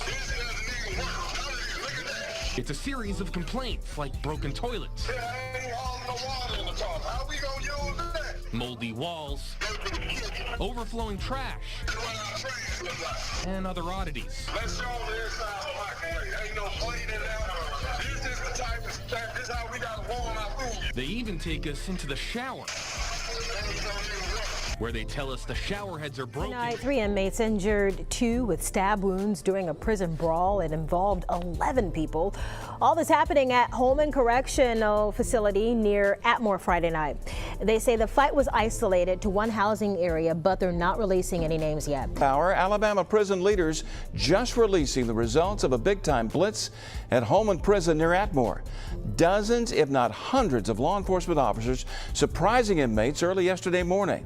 Look at all of them heading into the prison. Our Michael Warwick live outside Holman right now. Michael, those officers searched every inch of the prison, and man, did they find a lot of stuff. Holman Correctional Facility, located in Atmore, Alabama, is a maximum security prison known for housing some of the state's most violent and dangerous offenders. Opened in 1969, Holman has a capacity of approximately 1,000 inmates and includes a death row and execution chamber, making it a central facility for carrying out the state's capital punishment sentences. Holman Correctional Facility is notorious for its challenging conditions and high levels of violence. The prison has faced significant issues with overcrowding, understaffing, and aging infrastructure, which have contributed to a tense and often dangerous environment. Inmates live in small cells and have limited access to rehabilitative programs, which exacerbates the difficulties of managing such a volatile population. The prison has been the site of numerous incidents, including riots and inmate uprisings, often sparked by the harsh conditions and lack of adequate resources. In 2016, a major riot led to significant damage and brought national attention to the systemic issues within Alabama's prison system. The conditions at Holman have drawn criticism from human rights organizations, which have called for reforms to address the inhumane treatment and improve safety for both inmates and staff. Despite these challenges, efforts have been made to address some of the facility's issues.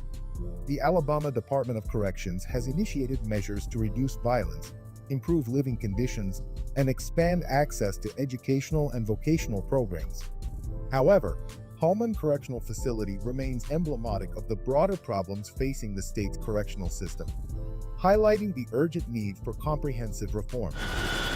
Pelican Bay State Prison is located in northwestern California at Crescent City. Opened in 1989, Pelican Bay has 2 separate facilities. One side is for inmates classified as maximum security, or level 4, but who can be housed in a general population setting. The classification is based on why they were sent to prison.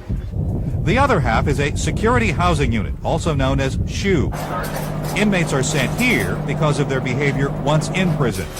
Most are here for assaulting or killing staff or other inmates. Some are here for prison gang activity. Because of their behavior in prison, these inmates are the most dangerous in the California Department of Corrections. Just like being in the middle of nowhere. You know, you have no contact with nobody. They call it the prison of the future.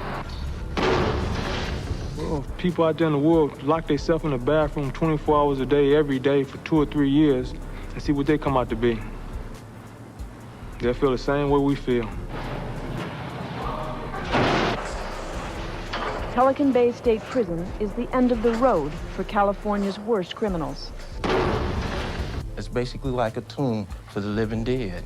1,500 men considered so dangerous that anyone who enters these doors has to wear a stab-proof vest. Inmates have been known to project lethal weapons made of paper, feces, and urine.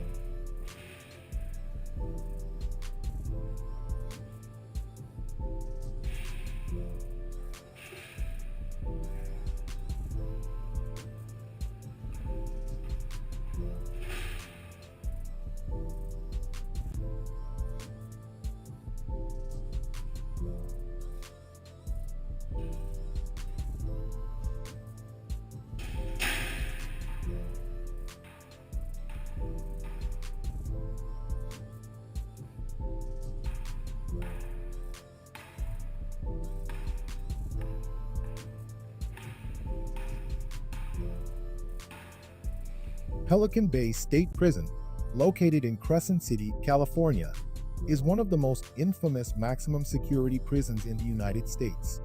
Opened in 1989, the prison is designed to house the most dangerous and violent offenders in the California prison system. Pelican Bay is notorious for its high security measures, including its special housing unit, SHU, where inmates are held in solitary confinement for extended periods. The design of Pelican Bay emphasizes security and control. The SHU, often referred to as the prison within a prison, is intended for inmates who pose significant security risks, including gang leaders and those who have committed violent acts within the prison system. Inmates in the SHU are confined to their cells for 23 hours a day, with limited access to recreation and virtually no contact with other inmates or the outside world. The cells are small, measuring 8 by 10 feet, and are equipped with concrete fixtures to prevent tampering. Life in Pelican Bay is characterized by strict routines and minimal interaction. The isolation and harsh conditions in the SHU have sparked significant controversy and criticism from human rights advocates, who argue that prolonged solitary confinement can lead to severe psychological harm. Legal challenges and hunger strikes by inmates have brought attention to the conditions at Pelican Bay, leading to some reforms and policy changes aimed at reducing the use of solitary confinement. Despite these efforts, Pelican Bay remains a focal point in the debate over the balance between prison security and human rights. Top story, the Grant Parish Sheriff's Office shared that a recent routine traffic stop led deputies to a $1 million drug bust. That stop happened this past Saturday on Airbase Road after a search of the vehicles, as well as multiple cell phones and 2 drones. Through its investigation, the Sheriff's Office found that the drones were part of a plan to smuggle the contraband into FCC Pollock by dropping items over the fence.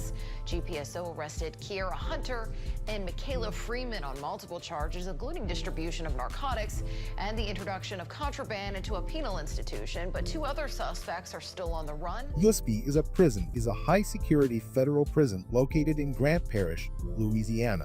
It is designed to house some of the most dangerous and high-risk inmates in the federal prison system. Opened in 2007, the facility plays a critical role in maintaining safety and order within the federal prison system.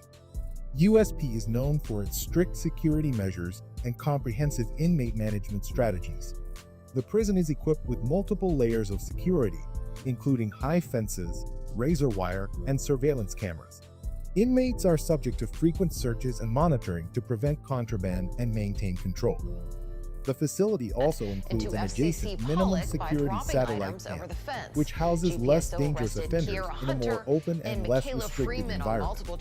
Life at this prison, with inmates spending much of their time in their cells or engaged in controlled activities such as work assignments, educational programs, and recreation under close supervision. Just released footage of El Chapo shows the drug lord looking teary-eyed and in shock after he was flown to New York. He now faces a life sentence at Supermax prison in Colorado, known as the Alcatraz of the Rockies. Its infamous inmates include the Boston Marathon bomber, the Unabomber, and the shoe bomber who tried to bring down a plane. Cells are small at Supermax. The furniture is made of stone, not metal. It means you're in your cell for 23 to 24 hours a day by yourself. You're let out for an hour in an underground pit, underground concrete pit, where you can't see into the distance. Making a noise. Other inmates just banging and shouting and screaming 24 hours a day. For 2 years, I never got a full night's sleep. You would be subject to a full strip search, including cavity, humiliating cavity searches every time you left your cell, even if you left your cell to go to a shower. You would be in full shackles every time you leave your cell. Inside the shower, they would keep the leg shackles on, but they'll just take your handcuffs off. ADX Florence, officially known as the United States Penitentiary Administrative Maximum Facility, USP Florence ADMAX, is a supermax prison located in Fremont County, Colorado. Often referred to as the Alcatraz of the Rockies, it is designed to house the most dangerous criminals and terrorists in the United States. Opened in 1994, the prison was built to contain inmates who pose significant security threats, replacing the Marion Federal Penitentiary in Illinois due to severe security breaches there. ADX Florence is renowned for its extreme security measures, including reinforced concrete walls, solid steel doors, motion detectors, surveillance cameras, and remote-controlled steel doors. Inmates are confined to their cells for 23 hours a day, with minimal contact with other inmates or staff. Life inside ADX Florence is characterized by extreme isolation. Inmates live in small cells equipped with basic amenities made of concrete to prevent tampering. Meals are delivered through slots in the cell doors, and communication is strictly monitored. The lack of human interaction and sensory deprivation has led to widespread criticism, with many arguing that the conditions amount to cruel and unusual punishment. Despite the controversy, supporters believe these measures are necessary to maintain security and control over highly dangerous individuals. Notable inmates have included Ted Kaczynski, Ramzi Youssef, and Joaquin El Chapo Guzman, underscoring the prison's role in housing some of the most notorious criminals in American history. The landscape of American correctional facilities is marked by a complex interplay of security, rehabilitation, and human rights issues. Institutions like ADX Florence and Pelican Bay are known for their extreme measures to contain dangerous inmates, often sparking debates about the ethical implications of such practices. Meanwhile, facilities like San Quentin and Angola highlight the potential for reform and rehabilitation within the prison system, offering programs that aim to reduce recidivism and improve inmates' lives. Despite ongoing challenges, including overcrowding, violence, and the need for systemic reform, these prisons remain integral to the U.S. criminal justice system. Their histories and ongoing efforts reflect the broader struggles and advancements in managing incarceration and ensuring the humane treatment of all individuals within their walls. 2 more inmates have died recently while in the custody of the Alaska Department of Corrections. Mike Mason with our investigative unit has details for us tonight. Mike? Yeah, good evening. A total of 14 inmates have died so far this year while in DOC custody. Now the American Civil Liberties Union, or ACLU, wants to know why. Edge is concerned about Alaska DOC's rising death rate. This isn't a coincidence. People don't die for just no reason. And the Department of Corrections has not issued press releases on every inmate's death. But one was issued yesterday, announcing 2 more inmates died in their custody. Both died less than 24 hours apart. 37-year-old Louis Matumaluk was pronounced dead at Alaska Regional Hospital this past Sunday on September 25th. He was charged with theft and violating probation and was awaiting sentencing. 19 hours later, 48-year-old Marcus Gillian was also pronounced dead. He was charged with assault and also awaiting sentencing. 6 worst prisons in the state of Alaska. Alaska has one of the highest incarceration rates in the United States, with 718 out of 100,000 people behind bars, despite its relatively low population. Although Alaska's prisons have historically been well managed, issues occasionally arise, which are sometimes overlooked by authorities, further exacerbating the suffering of inmates. The Alaska Department of Corrections strives to maintain its reputation for excellence, but challenges persist. In 2022, more than 5,100 individuals from Alaska were incarcerated, with the majority, approximately 4,300, being held in state prisons within the state. The remaining 510 are housed in federal prisons, while another 210 are in juvenile detention centers, and over 100 are confined in local jails. At number 6, we have Spring Creek Correctional Center.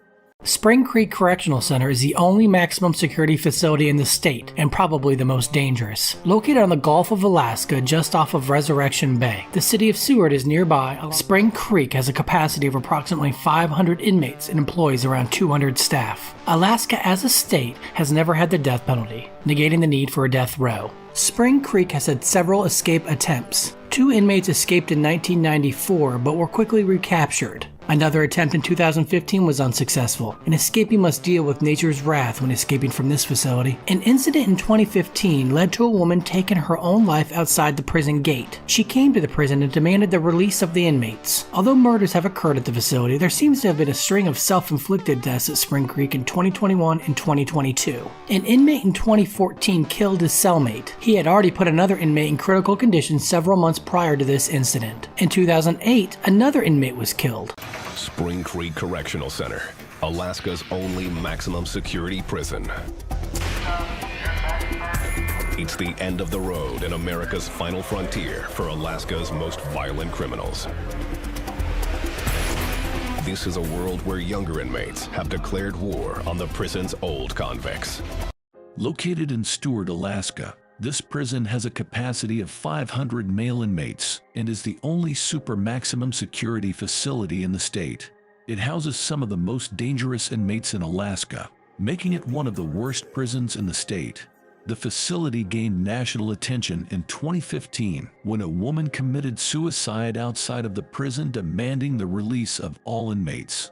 The prison has a history of murders, with a lack of guards leaving the facility vulnerable to violent inmates. In 2004, an inmate named Carl Abel killed 2 other inmates consecutively and was given an additional 30-year sentence. In 2008, another inmate beat his cellmate to death, resulting in a 30-year sentence. In 2019, a riot broke out, leaving multiple inmates and guards injured. Though the prison has been under control in recent years, the possibility of violence always looms. At number 5, we have Wildwood Correctional Complex. The complex, located 3 miles north of Kenai, Alaska, has a mixed security class and a capacity of 360 inmates. The prison, which became operational in 1983 after construction delays, has a history of frequent assaults and battery carried out by both inmates and prison authorities. These violent acts often stem from gang fights and rivalries between gang members. Former inmates have also reported being placed in solitary confinement without warning or reason, and denied access to educational facilities while being forced to work for hours without pay. Overall, this prison is not known for its friendliness and poses several dangers to those within its walls. At number 4, we have Goose Creek Correctional Center. Good evening, everyone. This week, the Alaska Department of Corrections announced a 16th inmate died while in its custody. That's already ties the highest annual number of deaths in the past 20 years.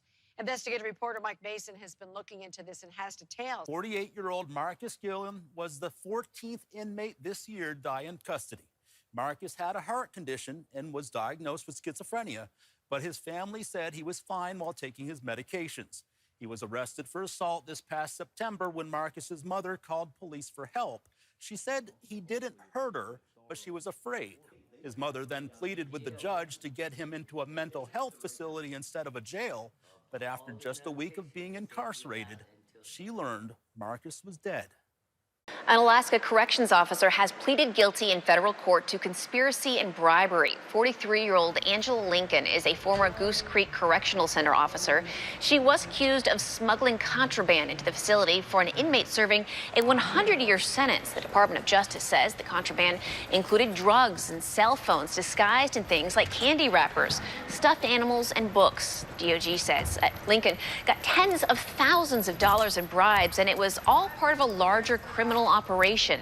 She faces up to 15 years in prison. Opened in 2012, and the prison is already filled with controversies.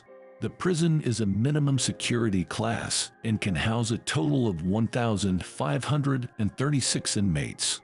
One of the main issues this prison faces is it is not made to house maximum security inmates, but rather those requiring minimum security.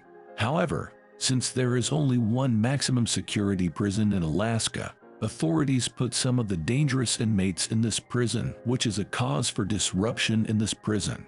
Over the years, the prison has been reported to have some of the worst violence and gang fights in Alaska prisons. Additionally, drug overdosing is also an issue in this prison where often guards have been found to be involved. Several guards have been sentenced for drug trafficking and using excessive force on inmates.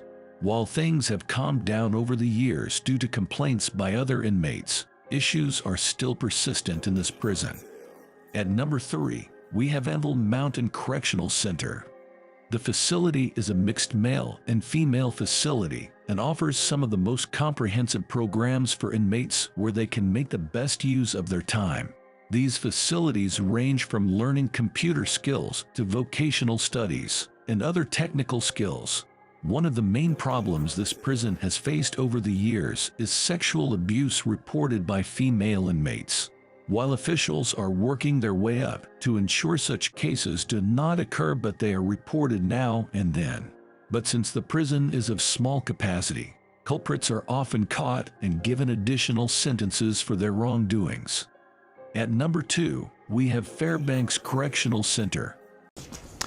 In other news, inmates at Fairbanks Correctional Center have voiced concerns on correctional officers not wearing masks when around inmates, not getting the results of their COVID tests, and not having enough access to soap while not being able to communicate with family members. On Friday, FCC reported 55 inmates and 1 staff member had tested positive for coronavirus. The Correctional Center currently has 273 inmates, 14 people over its maximum capacity. The main task of this prison is to help inmates with substance abuse treatment programs, anger management, and domestic violence courses. The prison is also for both male and female inmates of varying custody levels. The correctional facility is considered to be one of the best that provides substance abuse courses and has a good turnout, as former inmates, once completing their time, have been reported to become dedicated members of society. What makes this prison worst is the rampant cases of sexual abuse. Both the female and male inmates have reported they were raped by either guard or by other inmates. The authorities have responded to such complaints seriously, but little changes have been done, and such cases are rampant, making the sentence of inmates to be nightmarish. At number 1, we have Anchorage Correctional Complex. Located in Anchorage, Alaska, the prison can house 850 male inmates and has 2 different complexes, one for minimum security class, usually those who are undergoing trial, and the other for medium security class inmates. Gang wars, substance abuse, and hygiene issues are what make this prison on the list of worst prisons in Alaska. While authorities have made serious changes, however, not much has been done to ensure the proper security and safety of this prison or its inmates. This is why cases of violence do appear now and then. And that's it for the 6 worst prisons in Alaska. Thank you for watching, and don't forget to subscribe to our channel for more content like this. We hope this video sheds light on some of the issues within the state's correctional system.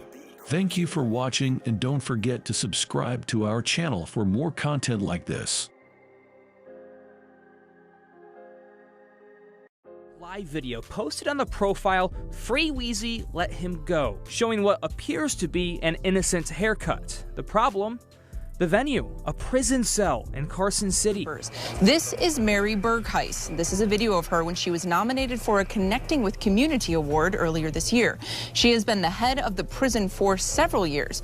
We are told Bergheis is currently under investigation by the Michigan State Police and the Department of Corrections, but they won't tell us why.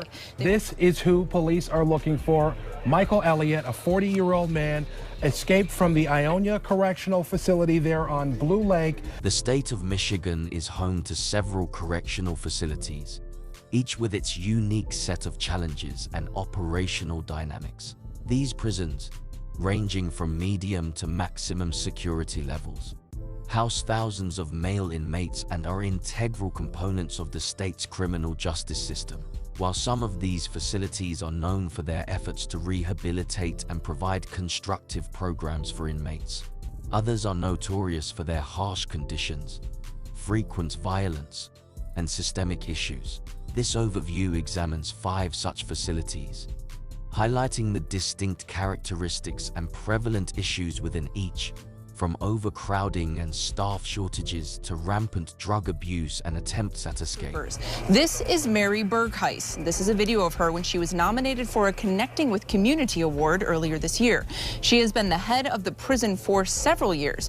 We are told Bergheis is currently under investigation by the Michigan State Police and the Department of Corrections, but they won't tell us why. They won't even confirm if she has been officially removed from her duties, only that she was taken by the police from the prison and that the deputy warden there is currently in charge. From the pound to the prison, a pack of dogs is now at its new home, the Muskegon Ernest Brooks Correctional Facility.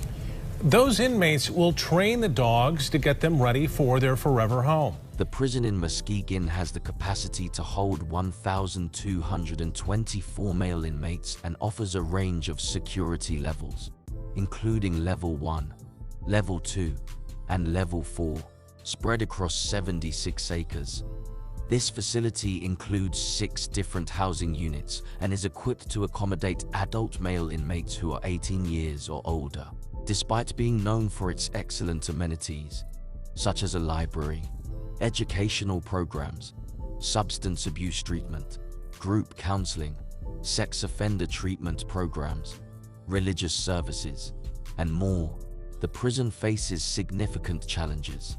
One major issue is the lack of control that guards have over the prison environment. Due to overcrowding, many inmates are unable to access the beneficial programs provided. This overcrowding also contributes to low hygiene standards and poor sanitation within the facility. Furthermore, the high population density leads to frequent conflicts among inmates of different groups and ages, making incidents of violence and inmate deaths a troubling aspect of life in the prison. Alan, this is pretty crazy. From a haircut to testing his latest rap lyrics. This is Facebook Live video posted on the profile Free Wheezy Let Him Go. The man in the chair, an inmate, 25-year-old DeJuan Furman, sent to prison for 19 to 40 years on 14 counts related to armed robbery in 2009. In prison, I watch shows like AMC. A crisp cut wasn't all he posted. Here's Furman rapping. And here he is with another inmate playing a card and dice game. And there's this post which appears to confirm his location. Don't think 'cause I'm in prison, I can't still arrange for your funeral. We're hearing about the condition of that injured guard who was injured at the Carson City escape today. He is identified as Sam Olivio. According to the Corrections Officers Union, he was seriously injured and remains unconscious tonight as he is being treated for his injuries. Those 5 inmates who stole the Corrections Department van made it as far as this small town, Eaton Rapids, south of Lansing. Police from all of the state had been looking for them, and Eaton Rapids police officer Lisa Kirby is the one who saw them. The Carson City Correctional Facility, DRF, is in Carson City and is a place where adult men who have broken the law are kept. This prison has different levels of security, from Level 1, which is the least strict, to Level 4, which is the most strict. It's meant for young men between the ages of 18 and 24. The prison is split into 3 parts. One part has 120 beds for prisoners who need less watching, and the other parts have more than 720 beds for those who need more watching. People didn't think this prison was very dangerous until 2019, when one prisoner managed to bring a phone inside and started showing what really happens there. His videos showed a lot of gang fights, young inmates using bad substances, and even drug deals happening right inside the prison. These videos surprised everyone, and the people in charge said they would do something about it. But it seemed like they were more upset with the prisoner who made the videos than with fixing the problems he showed. After these videos came out, more people who used to be in the prison talked about how bad it was inside. They said that the guards and the people running the prison didn't really try to make things better. It's scary. That's what Dylan has to say about the current conditions of the Mid-Michigan Correctional Facility in St. Louis, where his uncle is held. The Michigan Department of Corrections tells us that this facility holds over 2,000 prisoners. But inside those walls, there's 669 positive cases of COVID-19. This is a serious crisis, as we know, a serious public health crisis, and this is just a total failure on the part of the MDOC. The Central Michigan Correctional Facility, which opened in 1990, can hold up to 2,400 male inmates and is classified as a Level 1 security prison. This low level of security might be why the prison doesn't have a great reputation.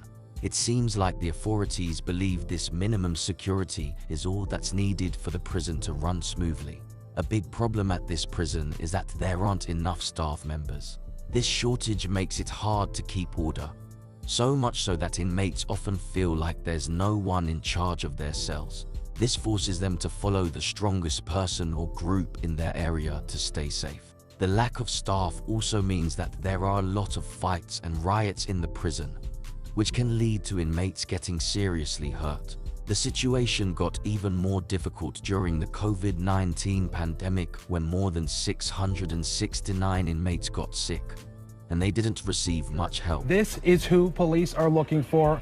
Michael Elliott, a 40-year-old man, escaped from the Ionia Correctional Facility there on Blue Lake, believed to have happened sometime before 9:15. That is when they were doing their sweep, their check, where they check and count the inmates every day at that time, and they noticed he was missing. When prisoners enter the Ionia Correctional Facility, they're given a custody classification level, Level 2 or Level 5. Level 5 is the maximum security. Prisoners are kept in single-cell units and have a separate fenced-in recreational yard just for them. Level 2 is more relaxed. Level 2 prisoners are housed in what is known as a pole barn. That's the way it's described on the correction facility's website. According to a former guard we talked to, it's an open dorm-type building that the inmates can move around in. There are a total of 240 beds and only 3 guards. The unit has shower, laundry, and recreation areas. Outside, they too have separate yard areas with access to a weight pit, basketball courts, volleyball, baseball, horseshoes, and a running track. Level 2 prisoners are also trusted with jobs. Ionia Correctional Facility, ICF, is known for being a very tough prison. It's a place with the highest security for male prisoners, but it also has areas for those who have committed less serious crimes. The prison started in 1987 and is known for lots of bad things like riots, drug problems, fights, and even some prisoners and guards dying under mysterious circumstances. Since there aren't enough staff members, the guards often put prisoners in solitary confinement to prevent trouble, which means the inmates have to stay alone in a small room. Another big problem at ICF is that it's too crowded, making life hard for both the prisoners and the guards. There's not enough space, and keeping the place clean is a big challenge. Even though the people in charge have said they'll try to fix these issues, not much has improved. Newberry Correctional Facility, NCF, is a medium security prison for men, located in Michigan's Upper Peninsula. It opened its doors in 1996 and can hold up to 1,108 inmates. Like many other prisons, NCF has its share of problems. Fights between inmates are common, and drug abuse is a big issue. These problems lead some inmates to believe that escaping is their only way out of this tough environment. In fact, there was a notable escape attempt as recently as 2021. On a brighter note, the people in charge have been working hard to make things better. Their efforts to run the prison properly have started to pay off, showing that positive changes are possible. Complexities and challenges faced by these 5 Michigan correctional facilities underscore the broader issues within the prison system, including the need for adequate staffing, effective rehabilitation programs, and strategies to mitigate violence and improve living conditions. While some progress has been noted, particularly in efforts to address administrative and systemic shortcomings, much work remains to ensure that these institutions fulfill their intended roles in the criminal justice system. Addressing these challenges is crucial not only for the well-being of the inmates, but also for the safety and security of the staff and the broader... Say an inmate at this Indiana State Prison stabbed 2 guards, killing one of them. Officers say it happened this afternoon. Of inmates at the Miami Correctional Facility tell CBS 4 they're frustrated. They claim the State Department of Corrections isn't keeping their loved ones safe from COVID-19. Indiana is home to several notorious correctional facilities, each housing different levels of inmates. These institutions have become infamous for their security measures, violent incidents, and high-profile prisoners. Despite their reputations, many of these prisons also focus on rehabilitation, offering educational programs and vocational training to help inmates reintegrate into society upon release. This balance of correction and reform is central to Indiana's approach to the criminal justice system. Below, we explore some of the most dangerous and notable prisons in Indiana. At the federal prison in Terre Haute this morning, 50-year-old Anthony Owls was unresponsive, I should say, in his cell just before 12:30 this morning, according to the Terre Haute Tribune-Star. Prison staff tried to resuscitate Owls and took him to the local hospital where he died. Officials say that there was no public danger during that incident. Owls had completed about a year and a half of a 22-year sentence for Hobbs Act and gun offenses. This federal prison is home to Duros inmates alongside male offenders convicted of serious federal crimes. Classified as a high-security facility, it also contains a few minimum security prison camps for lesser offenders. Known for housing some of the country's most dangerous individuals, including those on waiting for deletion, it has become infamous for carrying out federal deliriums. One of the most notable conducted here was that of drug kingpin Juan Raul Garza in 2001, who was sentenced for multiple deletions and drug trafficking. Now more than a dozen employees of the Indiana State Prison System are being sued for $20 million. Largely for what they didn't do. The suit stems from an inmate at the state prison in Michigan City back in 2021. Say an inmate at this Indiana State Prison stabbed 2 guards. One of them. Officers say it happened this afternoon at the facility in Michigan City. The guards were in a common area when they were attacked. The survivor. Well, the Indiana State Prison in Michigan City is slated to close down in the coming years. And we know this prison was built in 1860. That's the year Abraham Lincoln was elected president. This maximum security prison, designed for adult male offenders, also includes some minimum security housing units. It gained notoriety in 1933 when infamous gangster John Dillinger was housed here before being granted parole. Shortly after his release, Dillinger smuggled weapons back into the prison, enabling a daring escape for 10 of his fellow inmates. This brazen breakout added to Dillinger's legend and further highlighted the prison's historical significance. Well, demolition is finally underway on the old women's prison on the Near East Side of Indianapolis. As CBS 4's Russ McQuaid reports, the future of that site still remains unclear tonight. A baby craves the touch of its mother's skin. Encouraging the mother-baby bond helps reduce crying and helps with breastfeeding. It's so important, in fact, Indiana lets some mothers who've lost all other privileges hold on to that one. Opened in 1873, the Indiana Women's Prison holds the distinction of being the first adult female correctional facility in the United States. It has played a critical role in housing female inmates for over a century and remains the only facility in Indiana that houses female death row prisoners. Beyond its historical significance, IWP is known for holding some of the state's most infamous inmates. One well-known prisoner is Sarah Jo Pender, who was convicted of a double homicide in 2002. After escaping from the Rockville Correctional Facility in 2008, Sarah evaded authorities for over 4 months before being recaptured and sent to IWP, where she spent nearly 6 years in solitary confinement as a result of her escape. Her case drew national attention and was even featured on shows like America's Most Wanted, highlighting the challenges of housing high-profile inmates in female correctional facilities. A worker in the women's prison in Park County faces charges. Police arrested Michael Wilkie at the Rockville Correctional Facility. He worked as head of the recreation department. He's charged with official misconduct for allegedly smuggling makeup into the prison. This prison, now the Rockville Correctional Facility, was once the site of the Rockville Air Force Station before it was transformed into a medium security facility for adult women. It currently houses inmates with varying security levels, including those with high-risk profiles. As one of Indiana's key institutions for female offenders, Rockville provides a range of services focused on rehabilitation, including substance abuse programs, education, and vocational training to support reintegration into society. Well, Indiana State Police say they suspect foul play of a Miami County inmate. Troopers tell us the prison staff found Matthew Koch unresponsive in his cell Sunday morning. Relatives of inmates at the Miami Correctional Facility tell CBS 4 they're frustrated. They claim the State Department of Corrections isn't keeping their loved ones safe from COVID-19. Now, two people we spoke to say IDOC has moved inmates from the main facility into the gym for quarantine, and that inmates with COVID-19 are being placed with others who tested negative but were exposed. Indiana State Police are investigating the death of an inmate at the Miami Correctional Facility. ISP detectives were contacted by state prison leaders just before 2 this morning. The inmate was identified as 23-year-old David Eggert. This prison stands as one of the largest facilities for male inmates in Indiana, notorious for its violent incidents and high security environment. The prison has a long history of housing inmates with serious offenses, including those convicted of drug-related crimes, particularly drug use and distribution.